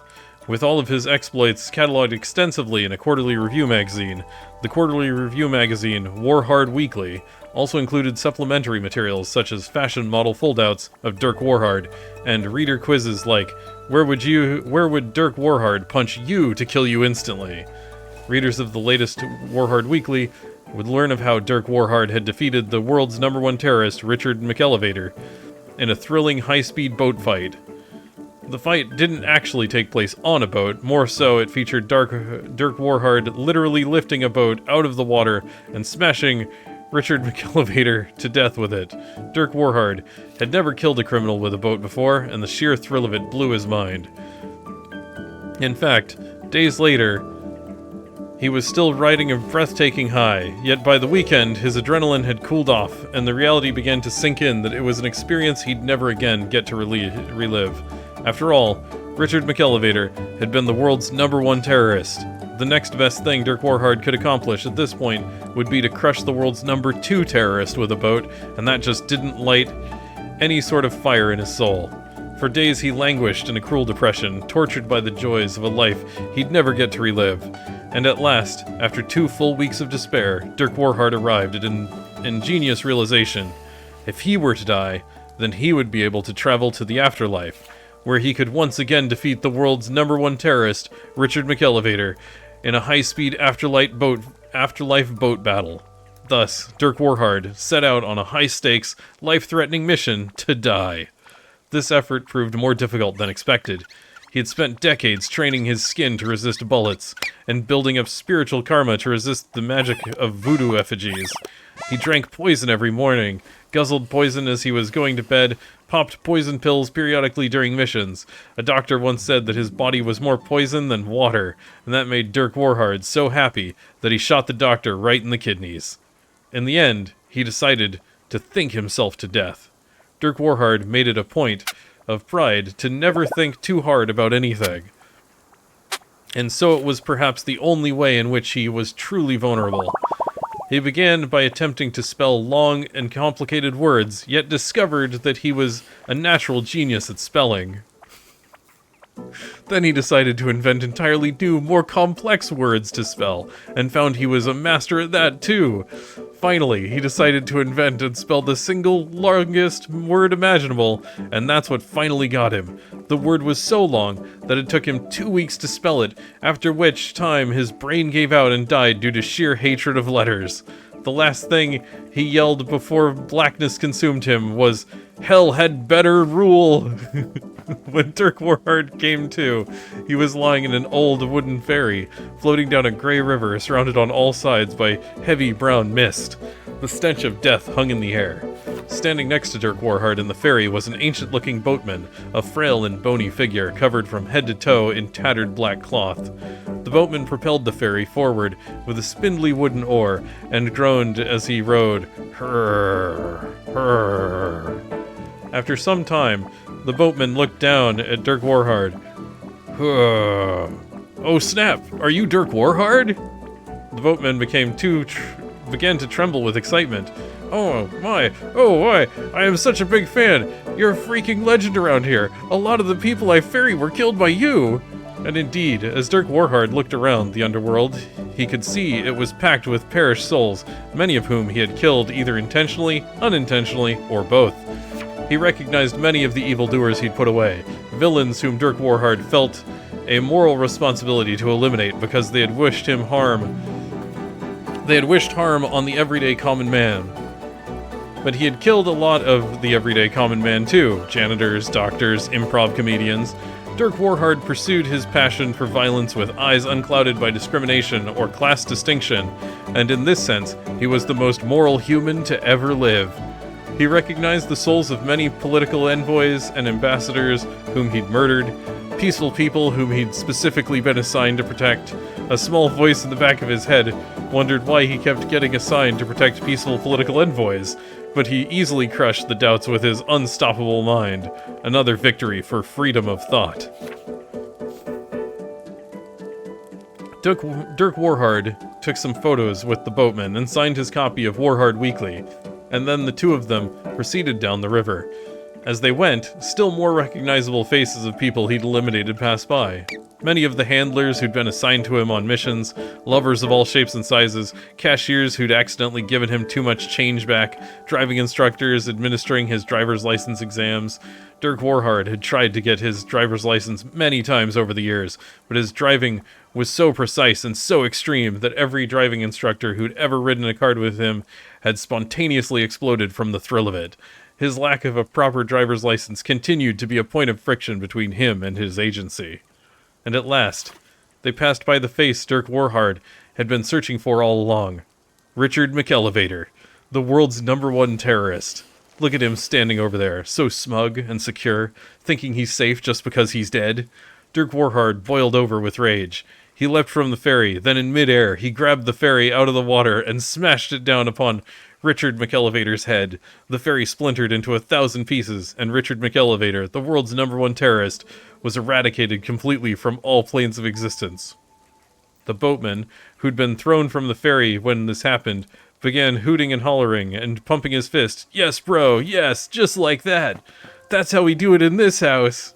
And for his part, Dirk Warhard felt the same rush of pure bliss as he'd felt during his previous boat kill, the same joy filling his soul completely from within, and he knew that the adventure had all been worth it. Until a figure of pure light emerged from the heavy mist. This being was impossible to describe. It felt to Dirk Warhard like a figure from a dream he'd forgotten from long ago. The being was impossible to directly perceive. When Dirk Warhard tried to look at it, he felt only a sense of balance and equanimity. From the center of this being flowed the essence of all things, of light and dark, of the beginning of time and the end of creation. This being both existed and did not exist, and when it spoke without speaking. Dirk Warhard, said the being of light. You have come to the land of the perished, and you have destroyed a soul. You have eradicated life, not just from the mortal plane, but from all existence. The being floated in all directions simultaneously, illuminating the landscape. All things are bound by eternity. Even in this place, life is merely exchanged in a continual transfer of energy. It is this perpetual movement of life, its ebb and flow, which gives rise to consciousness. Your own consciousness depends on this life energy. To destroy it is to threaten existence itself. Now the being of light coalesced into a single form and stood before Dirk Warhard. Come, Dirk Warhard, I extend to you my friendship and my knowledge. Your power is so immense, I ask you to employ it in the pursuit of true compassion towards others, for there is no power so great as that which stems from a place of genuine love. I wish this for you. Let us walk together, and I will show you the balanced nature of eternity. I will grant you insight into the compassion which binds our... But the being of light was cut short because Dirk Warhard had punched it directly in the groin. This was a shock to the being because it didn't even know it had a groin. How? How is this possible, it said. I am the infinite. I have no body parts. I am not... Dirk Warhard punched it again, square in the nuts. The being of light doubled over in the most extreme pain it had ever felt. How? This isn't possible. Now Dirk Warhard throat-chopped the being of light. It gasped and sputtered for air. I don't breathe. How? Dirk Warhard clambered up on the being's shoulders, put an arm around its neck in a headlock, and slowly twisted. Send me back to the world of the living, he screamed. Send me back, or I will twist until you snap like a twig. He applied even more pressure. Please, no, gasped the being of light. Please, I'll do anything. Just let me go. The being of light pulsed with a golden glow, and Dirk Warhard felt his body begin to rise. He let go and ascended upward out of the heavy brown mist, back toward the land of the living. The last things he heard were the being of light breathing in huge, heaving gasps, and the bony boatman yelling, "Are you freaking kidding me, bro? Yeah. When Dirk Warhard returned to his body, he discovered that the adventure had given him a new perspective on life. Going against his general distaste for thinking, he reflected on the fragility of human existence and how easily a life is taken.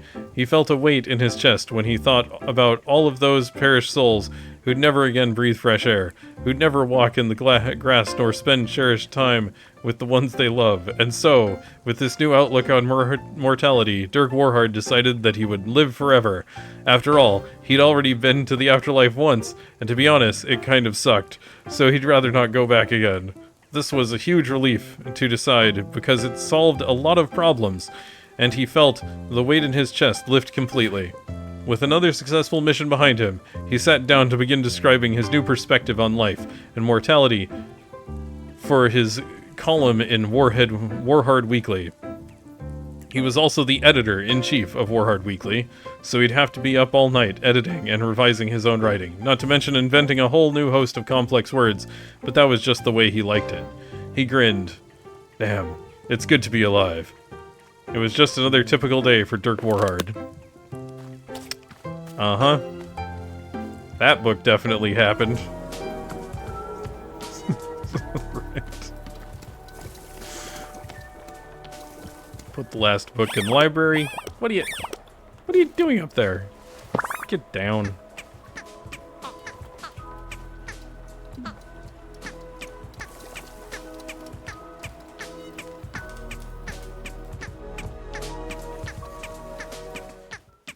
All right. Gotta go put this book away.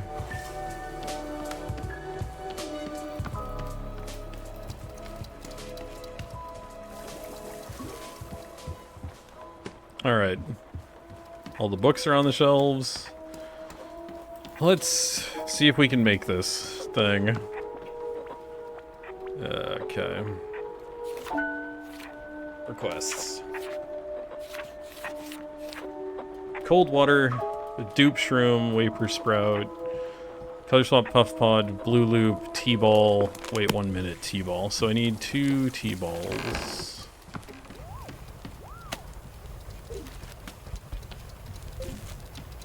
And I have to do it in order, so... First off, cold water.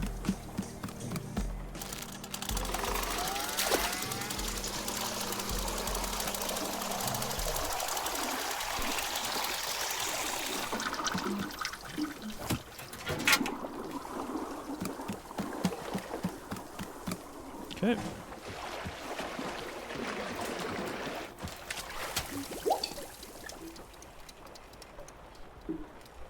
Dupe shroom, wafer sprout. Alright. Dupe shroom.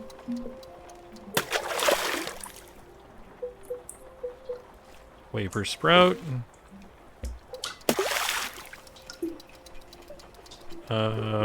Color swapped puff pod.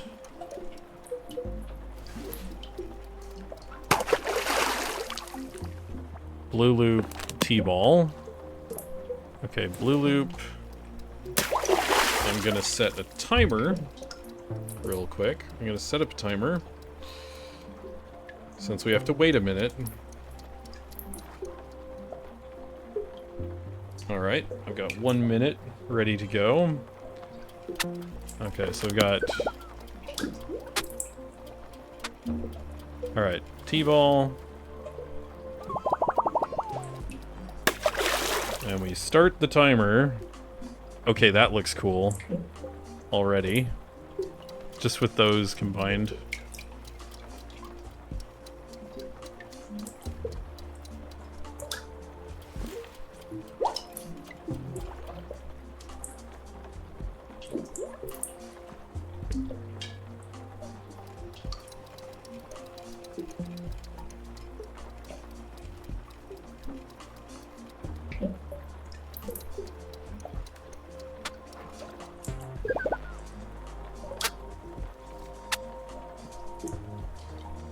I think this is definitely a recipe we're gonna have to try and colorize one of the birds with.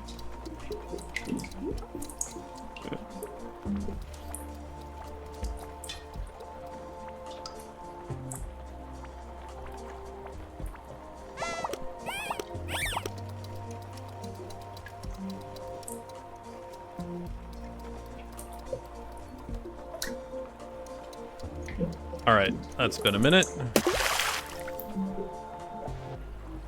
Alright. That should be it.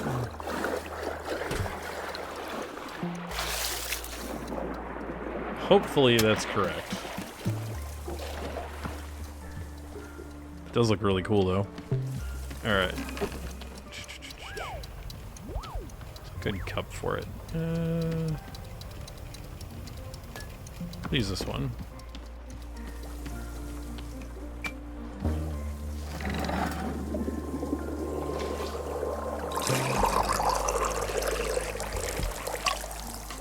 Oh yeah, that looks really neat.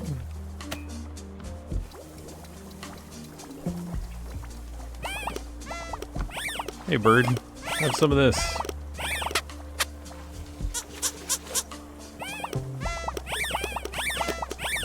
Oh nice. Okay, yeah, that does look pretty cool. Alright, I gotta see what happens when I drink it. Let's get ourselves some. And then we'll get our guests some. Because I've got plenty, so...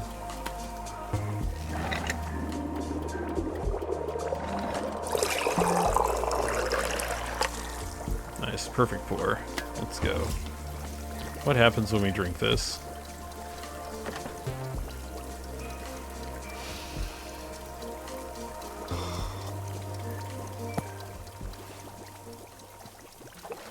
Huh. Interesting. It kind of sends these weird shivers all over your body.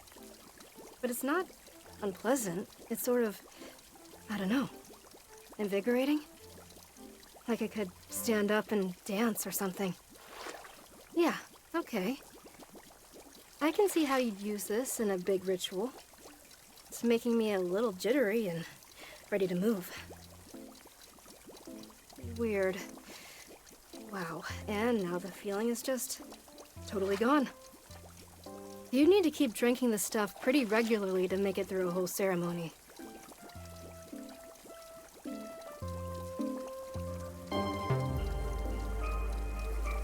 All right.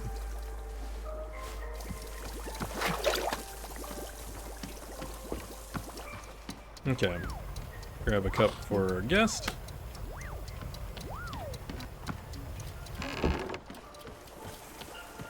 For our customer.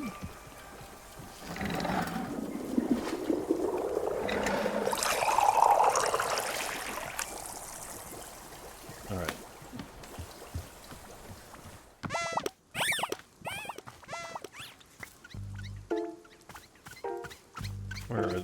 Oh, they're over here.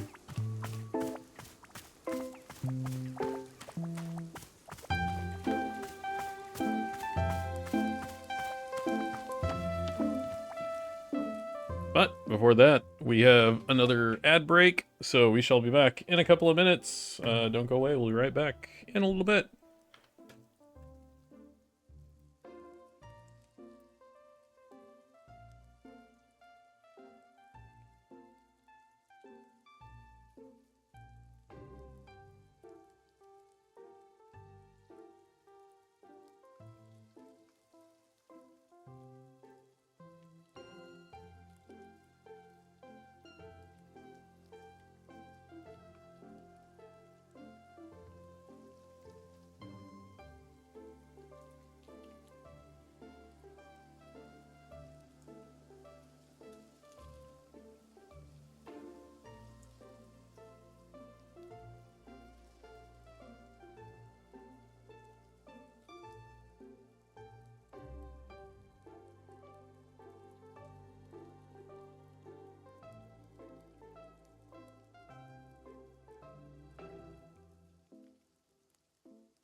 All right.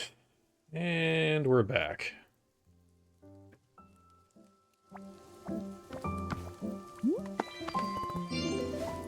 There you go.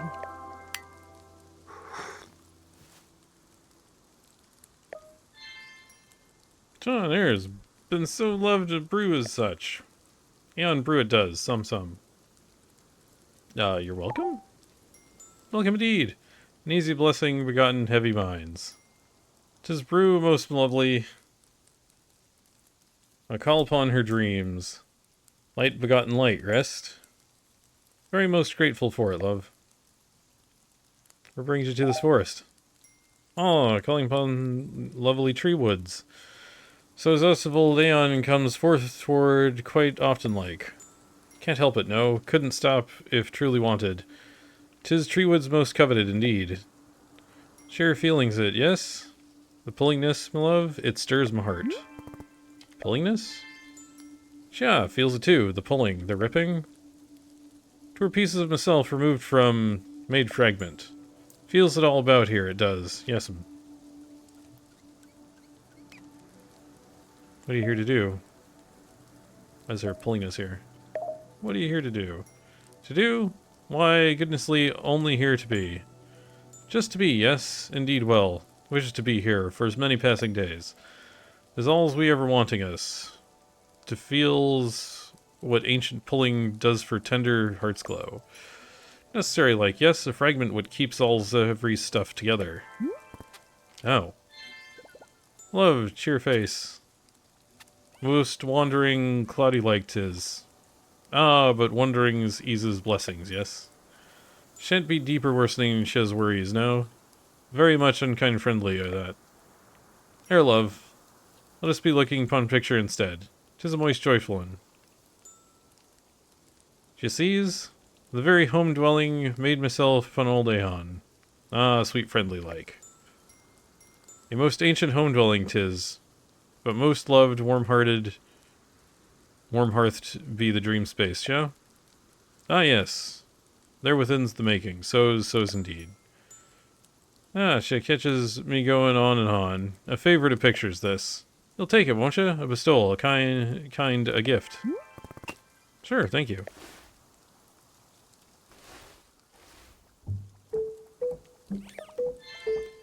Dreams, love. Dreams there at the call. Lovely, sweet. May they settle in kind. Cool. Alright.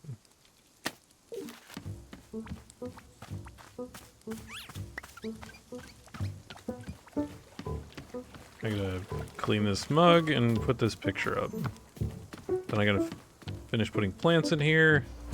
I do still have a bunch of stuff to do. Let's see, teacup. In the thing. Alright. I can take this one down. Yeah. I'm gonna put this one up on the thing. You can go up here. Nope. Go. Alright, so I've got the kid to talk to, and I've got the old lady to talk to. I'm gonna talk to the old lady. Probably wants me to make another, like, horrendous coffee drink. Hopefully not. How's business, Nana? Yeah, have I told you that? It would completely eliminate the element of surprise. I'd be a sitting duck. I can see you there, waiting for me to slip and reveal something. It won't happen. So, have you studied the economics books I gave you yet? Read the whole thing. Good. Just remember, that's only the very start, the tip of the iceberg. You haven't begun studying economics until your brain is leaking out your ears, literally. Keep hitting the books, don't get flabby on me. I need actual competition out here. Kids today don't know anything about hard work, you hear me? It's all gone to hell. That's why you gotta keep the kid over there out of trouble. Gotta give her some direction. Nana, why do you keep berating me about taking care of Monster? Do you know her from somewhere? What's the deal? No deal to it. I don't know the kid. I just, you know, got a feeling, that's all. No, hang on. Explain what you mean.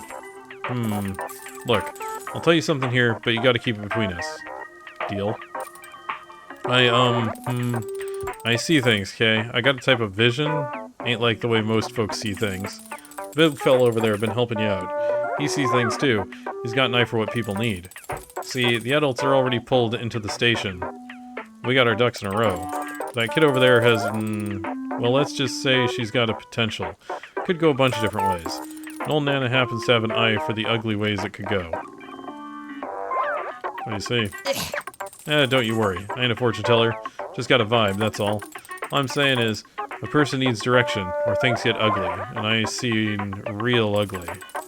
I'm telling you to head it off at the pass. Don't let it go there, wherever there is. That's it. That's all I gotta say about the matter. Alright, look. Take something off the counter, an olive branch on account of you helping with the kid. Darpluffin? Oh, another ghosty picture. Or Swoopsy.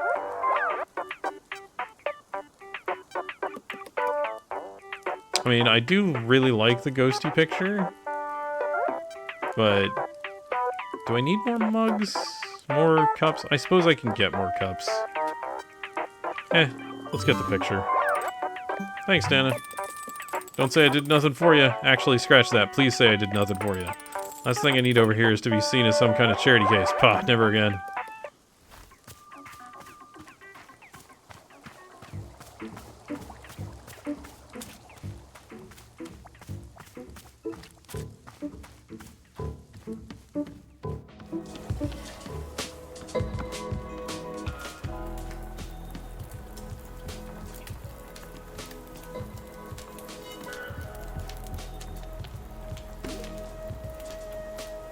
That's a great picture.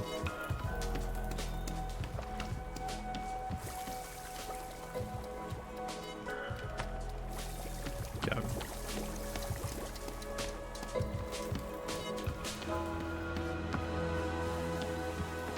What the?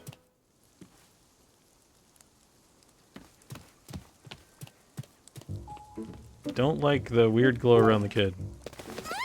Yeah, look at me. I'm still kind of glowing and stuff. That's neat.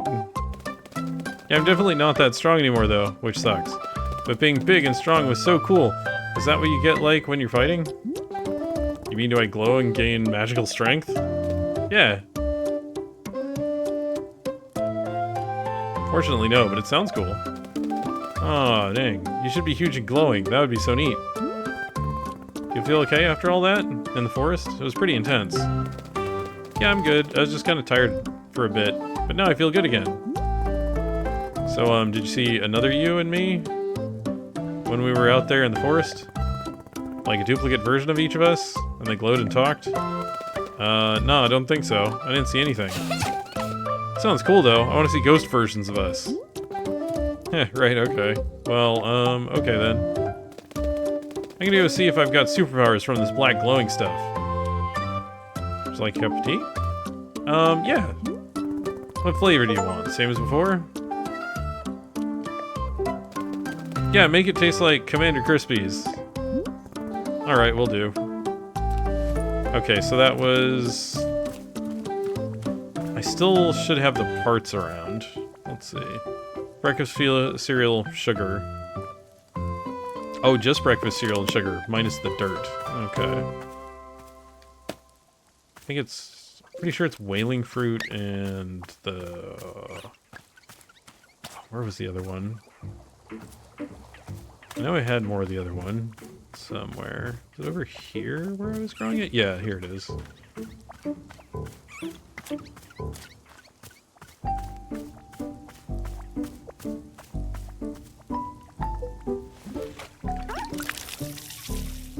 Oh, I may have stashed the extra? Possibly.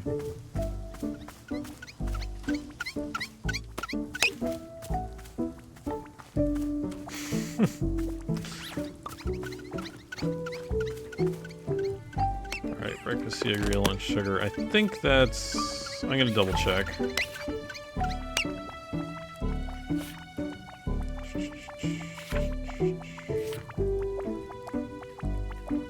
Okay, whistleberry. Oh, it wasn't whaling fruit, it was whistleberry. Whistleberry and... Yeah, Whistleberry and Snowcone, that's what it is. Pretty sure I have Whistleberry left. Oh yeah, I got a bunch of Whistleberry.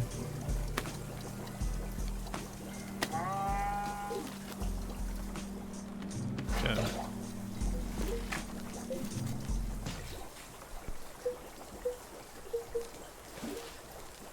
I kind of hate to drain this out, but... but we need room.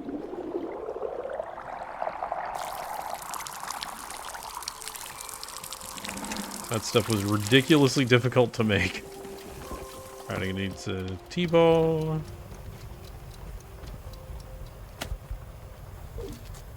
Alright.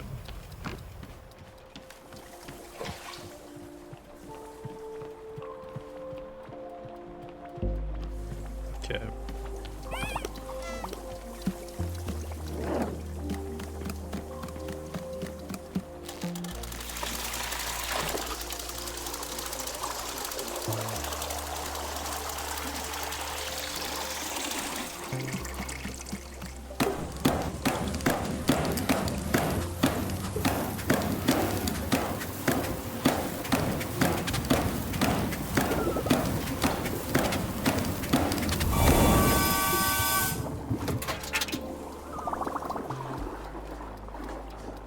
Okay.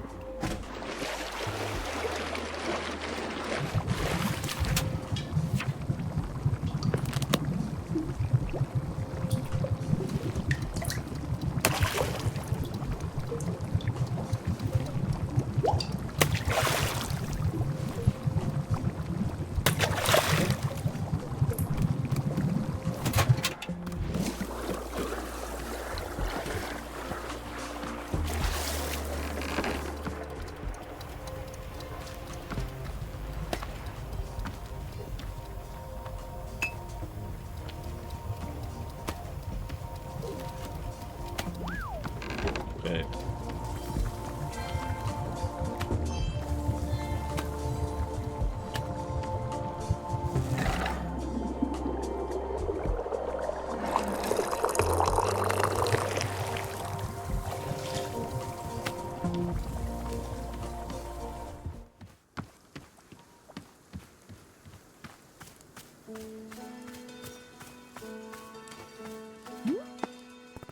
Here's your tea.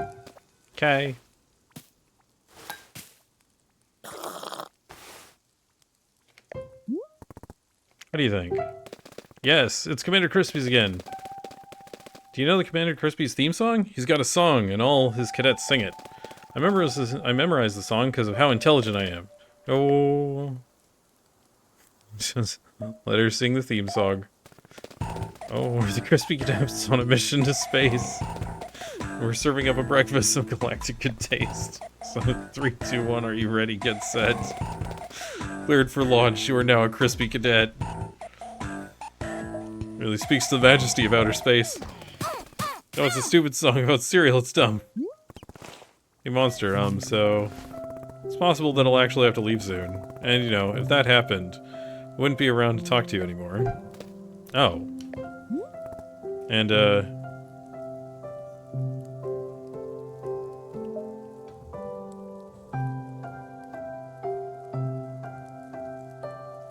I'm gonna be okay even without me. Because, like, you're actually strong. You're stronger than you think. You don't need, like, combat information to be strong. You're good all on your own. It's not about me, you know? It's you. You're good. Does that make sense? Maybe. I think so. Where are you gonna go? Home, I think, but I'm not sure. Is that good? Do you want to go home?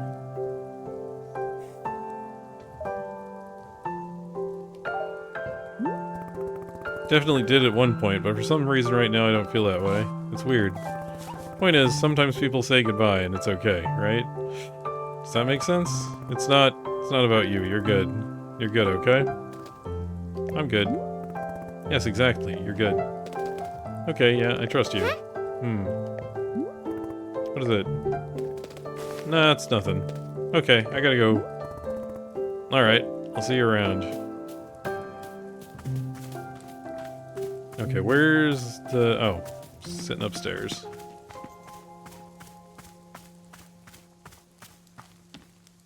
I'll have to find that mug later.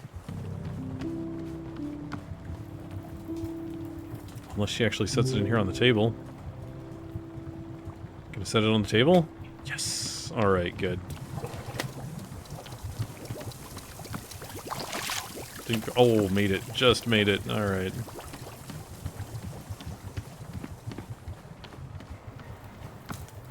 Okay.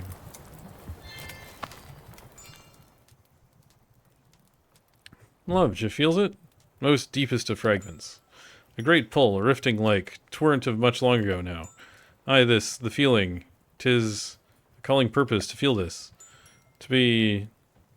Loves it most, I does. Feels it echoes, feels the ripples in my heart. Fragment most good kind, calling purpose it is. Ah, so's... Hope sure also felt it, for most well in common a treat.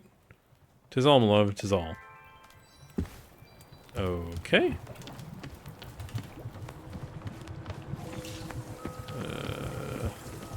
Oh, I gotta finish, flowers. Suppose I could just use seeds. But I do have a bunch of plants around. So let's do those.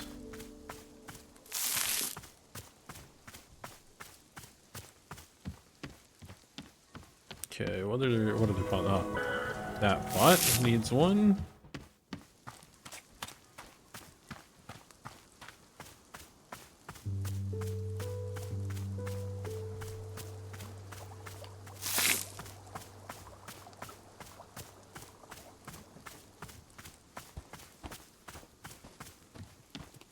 Oh, kid's got another. Okay. What's up, kid? Hey, do you want any more tea? Oh. Monster? I really enjoyed spending time with you. Did I do a good job? Hope I see you again. Alright, I gotta keep decorating.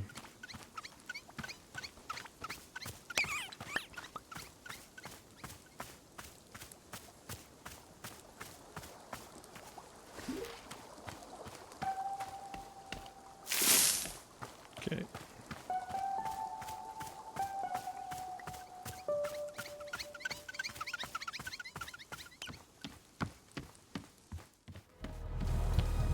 Okay, how many planters do I have left? Oh, I forgot about these two.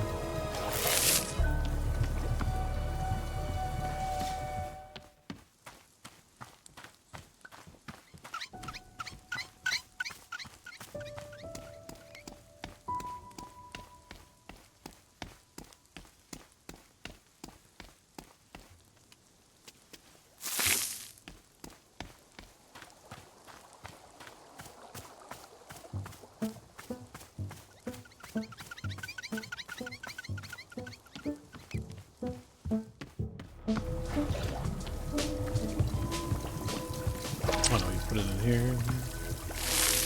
There we go.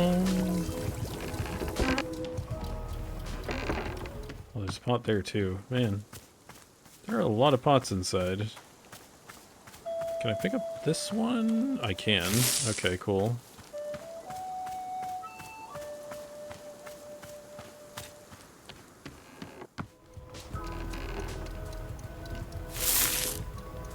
I just have to use seeds on the remaining ones, I think.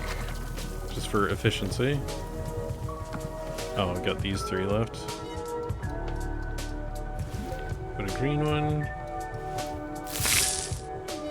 I'll put a yellow one. Oh, there's a yellow one at the top. Pink one? Pink one.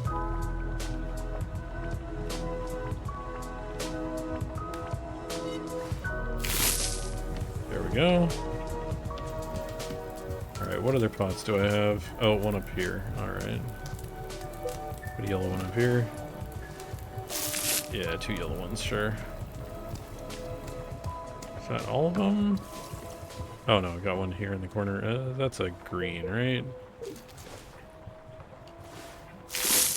Alright, I think that's all of the pots.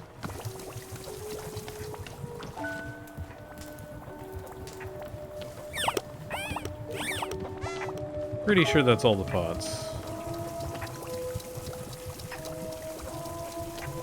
Oh, nope, I missed this one.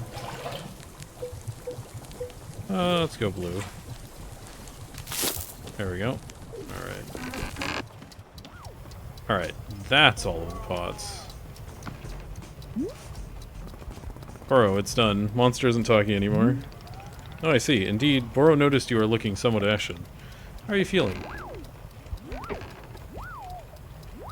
I want to be able to talk to her again. Yes, I can be understanding that very much.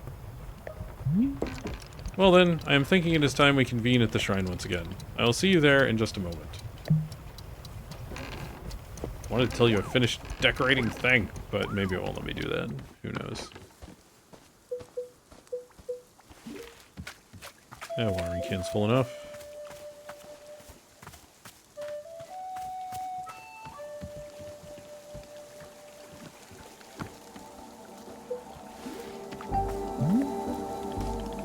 Here we go, here we are one last time. And there we go. This is it, Miss Alta. It is time to, Say, Boro has just now had an idea. What if we made one last cup of tea? One more brew to send out our big adventure together. I'd be very grateful if you were to make me a cup of something you love. What do you say? Sure, I can do that. How delightful, thank you. Please bring whichever flavor of tea you prefer. I am feeling most amenable right now. Perhaps a flavor that best captures your feelings on our time together. Ah, but only if you wish. Anything at all will do just fine. Thank you again, miss. Oh, got another pot. What flavor is in the machine?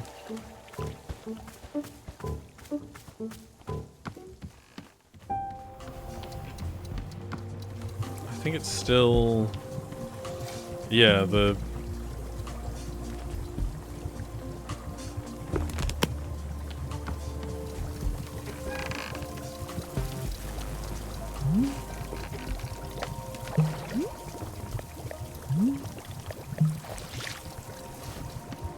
I wanted to tell him about the pot so I could finish the quest, but I guess I had to do it and tell him before I activated this? It's a little annoying, but either that or I missed a pot somewhere.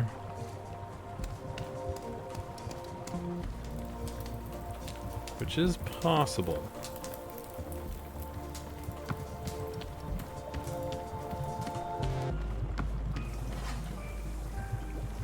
Oh, I missed those two pots.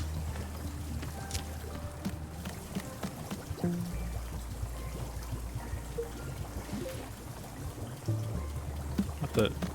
How do I plant those? Plant them from up here?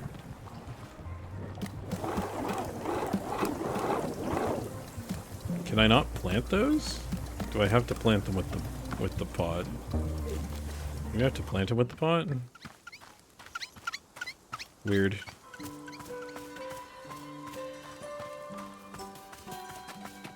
I think I have any plants lying. Wait a second. You know what? Oh. Is the old lady not going to be talking to me now? She's fallen silent? Yeah, it's going to be extremely weird hearing nothing but silence from you. Silence, Missy. I tried being silent once and it was a nightmare. How are you talking? I thought everybody went silent. Yeah, the losers did, maybe. Do I look like one of those bimbos to you? Can't shut me up. Just you try, universe. Just you try. Come on, universe, you got this. Ha! The universe thinks it's so high and mighty. Psh. Is there a reason you didn't lose your voice the way other people here seem to? Missy, I already told you this. Me and Boro ain't like everyone else around here. Two of us are cut from a different cloth. We don't play by the rules you've been setting here. Rules I've been setting? Yeah, you. I'm perfectly aware of who the forest is responding to around here. Just don't go try making this about someone else. Take some responsibility for once. Alright. That's it for old Nana. Something tells me I gotta be getting out of here. Lickety split. Nana? Said you saw potential in people, right? The bad kind? Yeah, what of it? What do you see in me? In you? Look, reason why I don't tell folks about this vision of mine, they all seem to need some kind of reassurance. Reassurance that they ain't bad people, or some such like that. You listen to me. There's no bad people, only bad choices. That's it. Get over there. She doesn't get the choice. The choice is being made for her, and that pisses me off. Pisses me off. You, on the other hand, you get to choose, so just don't be an idiot about it. How do I not be an idiot? You'll figure it out. Alright, time's wasting. There's market potential out there just begging to be tapped into. I'm out of here. Bye, losers. Good riddance. Good luck, Nana.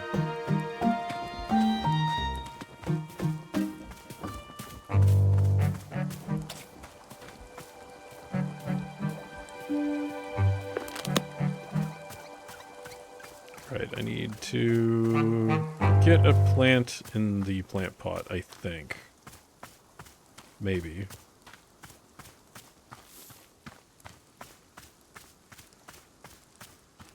I don't think I have any others up here. No. Alright.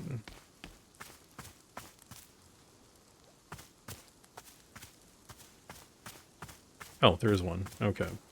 There's the one by the fountain.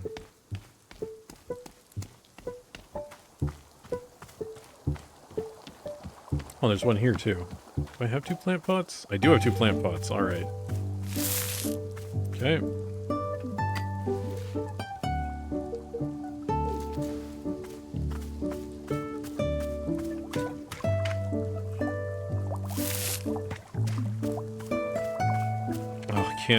I can't pocket a potted plant. Can I climb a ladder with a potted plant?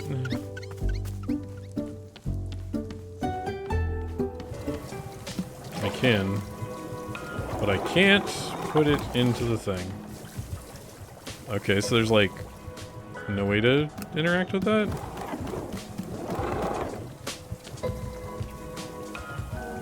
Nope, there's no way to interact with that. Alright. So I guess I did plant all of the stuff. Alright.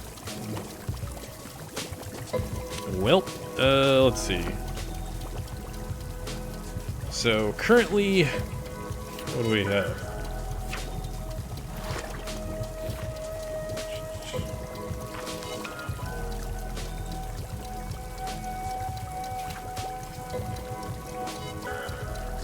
Well, you just give me important piece of and snow cones. Tastes like citrus, milk, and whatever you most frequently eat is... Okay.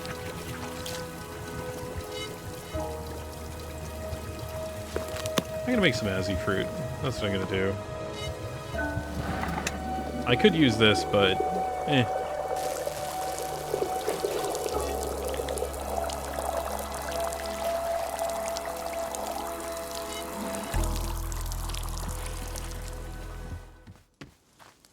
Okay. Let's see. It's all pink? All pink. Alright.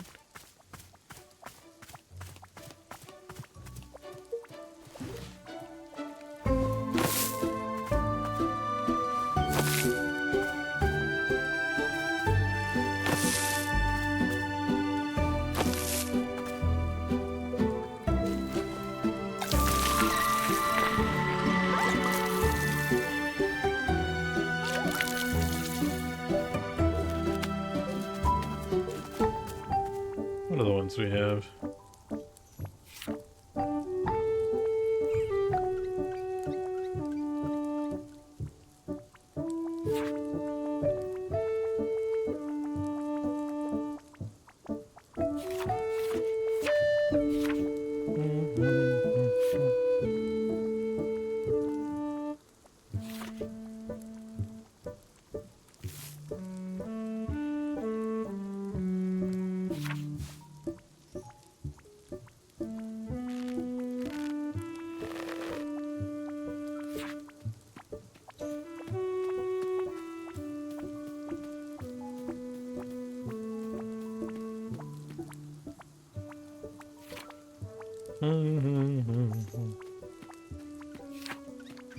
Okay, yeah, I can go with this. Alright, I need some tea. Need to go grab some tea.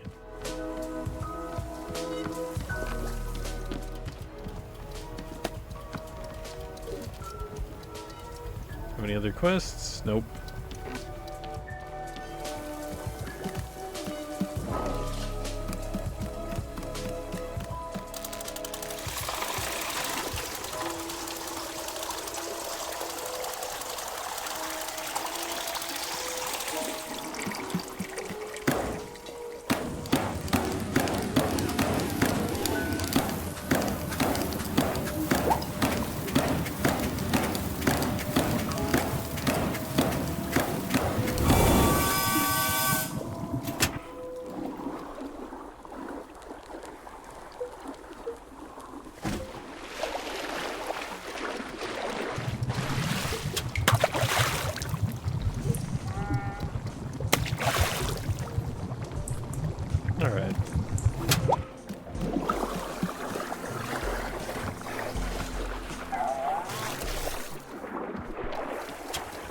Need a cup. Need a cup. Alright.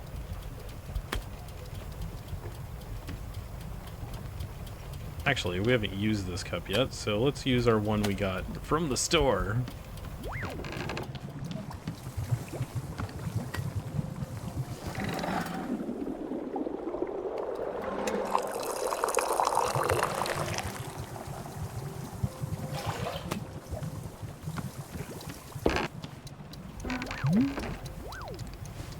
Ah, and here it is.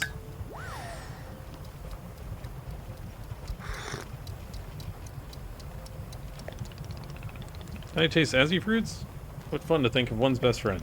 Miss Alta, did Boro become your best friend as a result of our adventures together? Probably not. I am hoping I climbed the friendship ladder a few rungs. Miss Alta, thank you so very much for the drink. I'm grateful for your presence and your efforts as always. In fact, being here with you now, at the end of it all, well, I must say, it is a strange and wonderful feeling. No customers asking for tea, no tasks that require doing, just us in our tea shop. Isn't it a peculiar sensation, where everything goes quiet? I know how much Miss Alta enjoys excitement, but perhaps you might stay here and enjoy the silence with me for a bit. Stay here and do what exactly? Well, that's just it. There's nothing in particular to do. You decorate a bit, if you still feel like arranging some of our many plants. Maybe there are some photographs you wish to capture, or not. You might meander about and sweep up some leaves or feed the pluffins. Perhaps you wish to make Boro another cup of tea. I'm always enjoying that very much. Of course, you can be making a cup of tea for yourself to sit and enjoy. Are there any flavors of tea you've not yet tried? Now might be the time to try a few. Miss Alta, these are not requests or tasks. If you simply want to sit and do nothing, that is fantastic as well. I'm only suggesting a moment of pure open-endedness, if that makes sense. Nothing in particular to be gained, just existing. In fact, this is what life is like for Boro most of the time. Nothing much happening, just existing. Don't you get bored? Yes, all the time. But it is something I am enjoying, in fact. Boredom can be a wonderful luxury. Is that hard to imagine? I understand, but it is true. What do you think, Miss Alta? Do you feel like taking a bit of time to enjoy the silence? But how? Doing nothing is excruciating for me. Or you've seen me. I generally keep trying to slow down and rest. I want to get better at it. But then the person who looks like me, every time I try to do nothing, she forces me back into action. Sitting around all day doing nothing is meaningless. She just gets her way in the end. Ah yes, I am understanding completely. Perhaps she is seeing boredom as an obligation, an errand, a chain upon the neck. From that perspective, I can be quite understanding her objections to it. If I had to guess, boredom may be a difficult thing to do until she allows it. So perhaps she can request her permission to be bored. Think she'll listen? I don't know, but to ask the question with an open heart is a good first step. And for now, she cannot stop you from simply sitting on a bench and listening to the wind. Perhaps she'll better understand the merits of boredom with an occasional demonstration. She wants what is best for you. I am sure you can persuade her of the value in doing nothing. Miss Alta, thank you so much for your patience and your thoughtfulness. Boro appreciates it very much. You have shown such remarkable resilience. It has been a true treat to be on this journey with you. Whenever you have become bored of boredom, you may of course meander over to the shrine. Feel quite certain that it will allow you to move on to the next thing, whatever that means. As I sit down at the shrine, I won't see you again? Oh no, I believe I will see you before you go. Boro may not be in control of the forest, but I am certainly able to sneak in a last goodbye. Do not worry, I will be there to see you out. Take your time, Miss Alta. Do not go until you feel good and ready. We are in no rush here. Okay.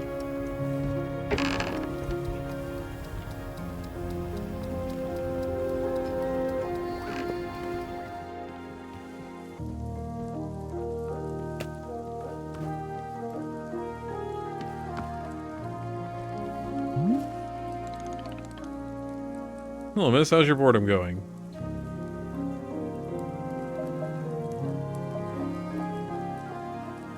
Great, I'm really bored. Excellent, all according to plan. Boro is pleased to report that I am rather bored myself. Suspect the boredom will only grow once Miss Alta leaves our clearing, yes? You have truly brought a great deal of excitement into Boro's life, so delightful. It'll be nice to return to a bit of mundanity. Yes, restore the balance. And then perhaps some new person will come along, make Boro's life interesting again. All part of the great circle of boredom. Thank you for your efforts to enjoy the mundanity. Truly does mean a great deal to me. My don't think I can actually finish the flower quest thing, but oh well.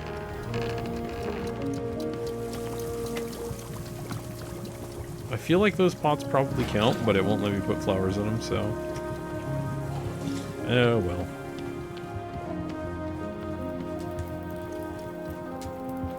I can just sit.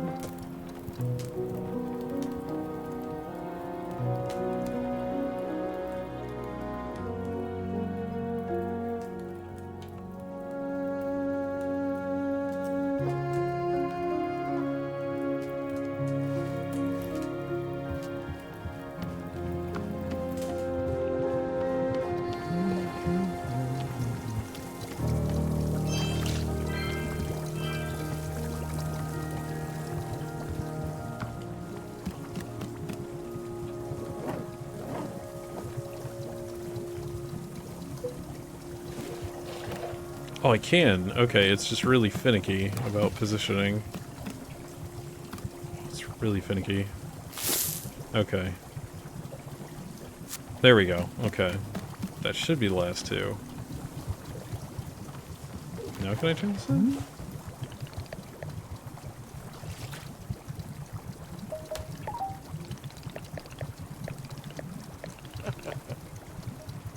Your presence here. Oh, I can't turn it in. I would have had to have finished it before talking to Monster for the last time. Oh well.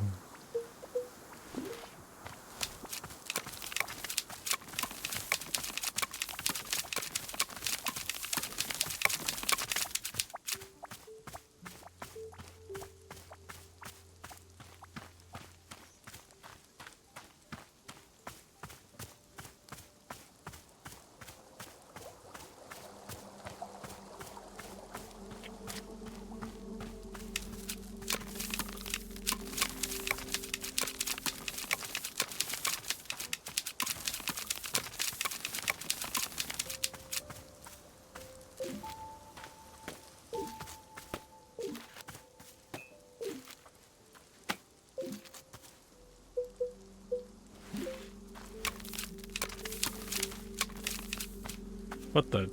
Oh, hey, it's a doll. Neat. That's new. Alright.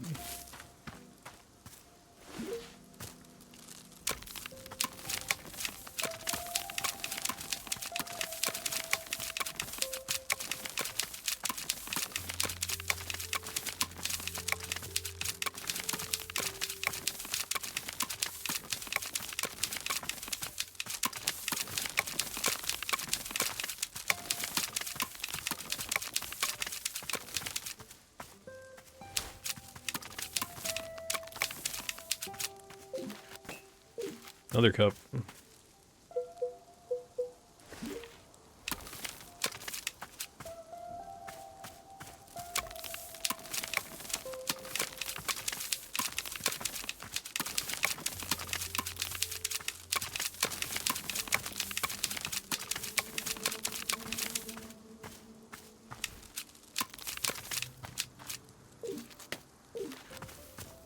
Well, let's go get these teacups cleaned. Then I think I'll go sit at the shrine and go to the end of the game.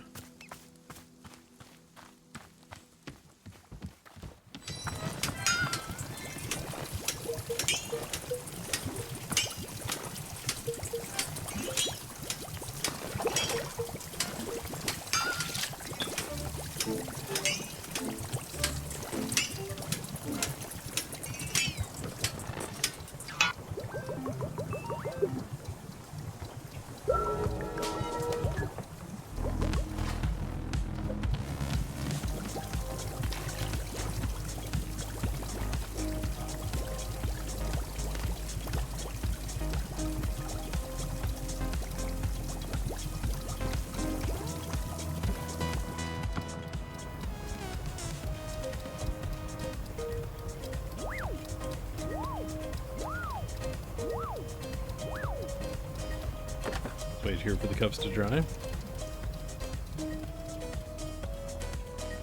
Wait, what?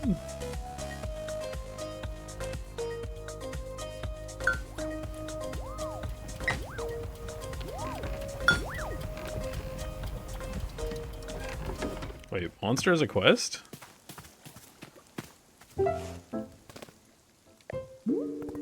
Hey, monster. So I'm actually trying to learn how to be bored, can you believe it? I'd imagine you're pretty great at being bored. Kids are good at that. Or at least they talk about it a lot. Well, yeah, okay. See you around.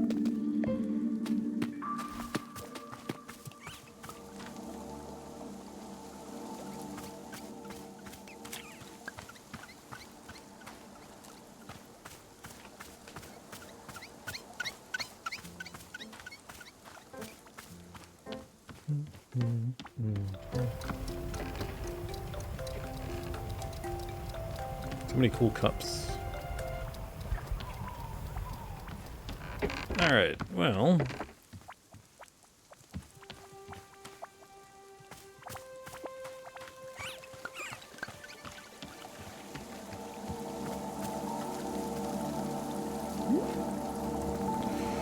Alta stares at the mysterious shrine. Sit down in front of it and let your mind wander? Sure.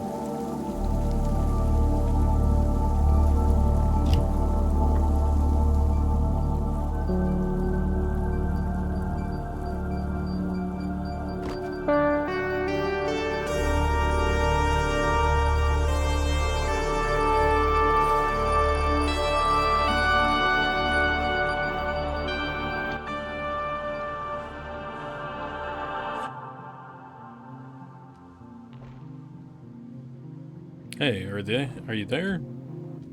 Can you hear me? I know you're here, I can feel you. Could you trust me? Please, I want to earn it. I want to earn your trust. What do you think? Can you give me a shot? I want to earn your trust. I want to earn it. I want to earn it. I want to earn your trust. Can you give me a shot?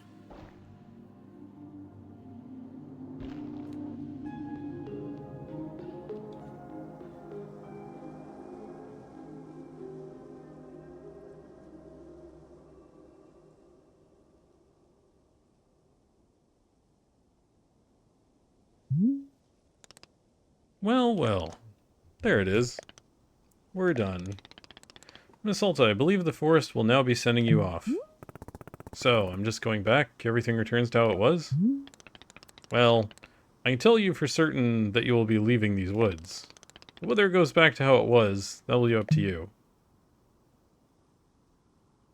Am I going to be a fighter again after all this?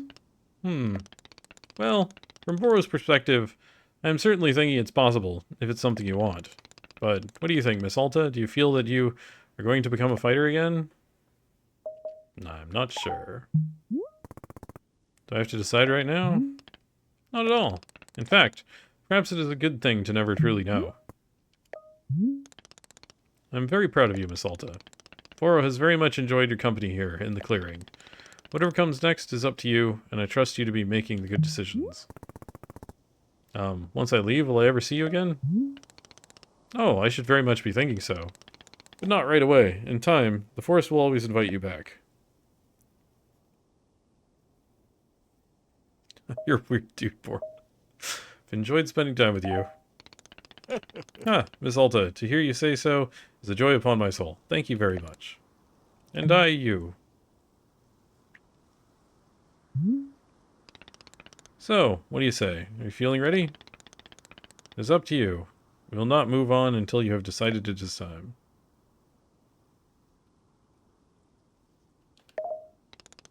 Of course, Miss Alta, of course. Stay right here until you're ready.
Yep, just hit the credits.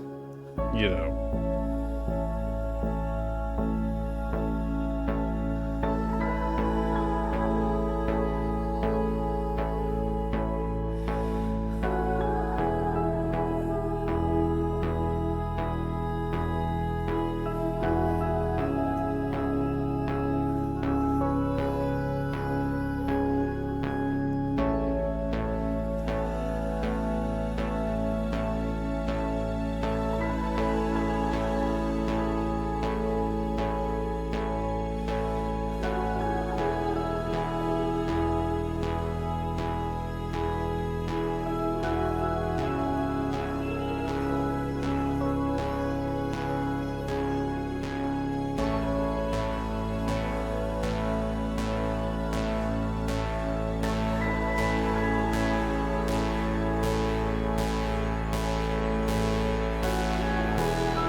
That's true. It's nice. It's nice playing games that don't just have, you know, tons of copyrighted music all over it.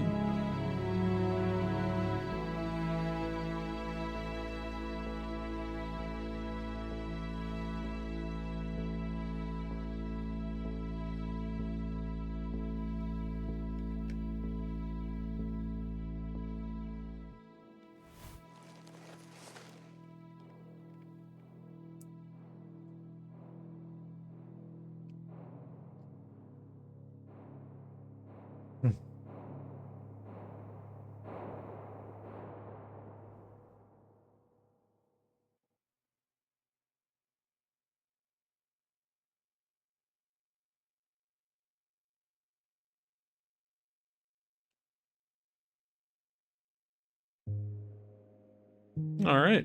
Well, that was Wanderstop. So, that shall be it for today's a one stream game? No. This has taken me a few streams. Forget how many? I think there's like 5 roughly. So about, you know, I think I was playing it for it was about 13, 14 hours maybe. I'd have to look at my Steam to see how long it took me to complete this. But yeah. But yeah, so that shall be it for today's stream. Next stream will be sometime in the next couple of days. I'll have to figure out something to play. But yeah, that was Wanderstop. Surprisingly decent. I mean, not that surprising considering the dev team, but but yeah, so that shall be it. Once again, thanks all for watching, and have a good rest of your day and or night, everybody.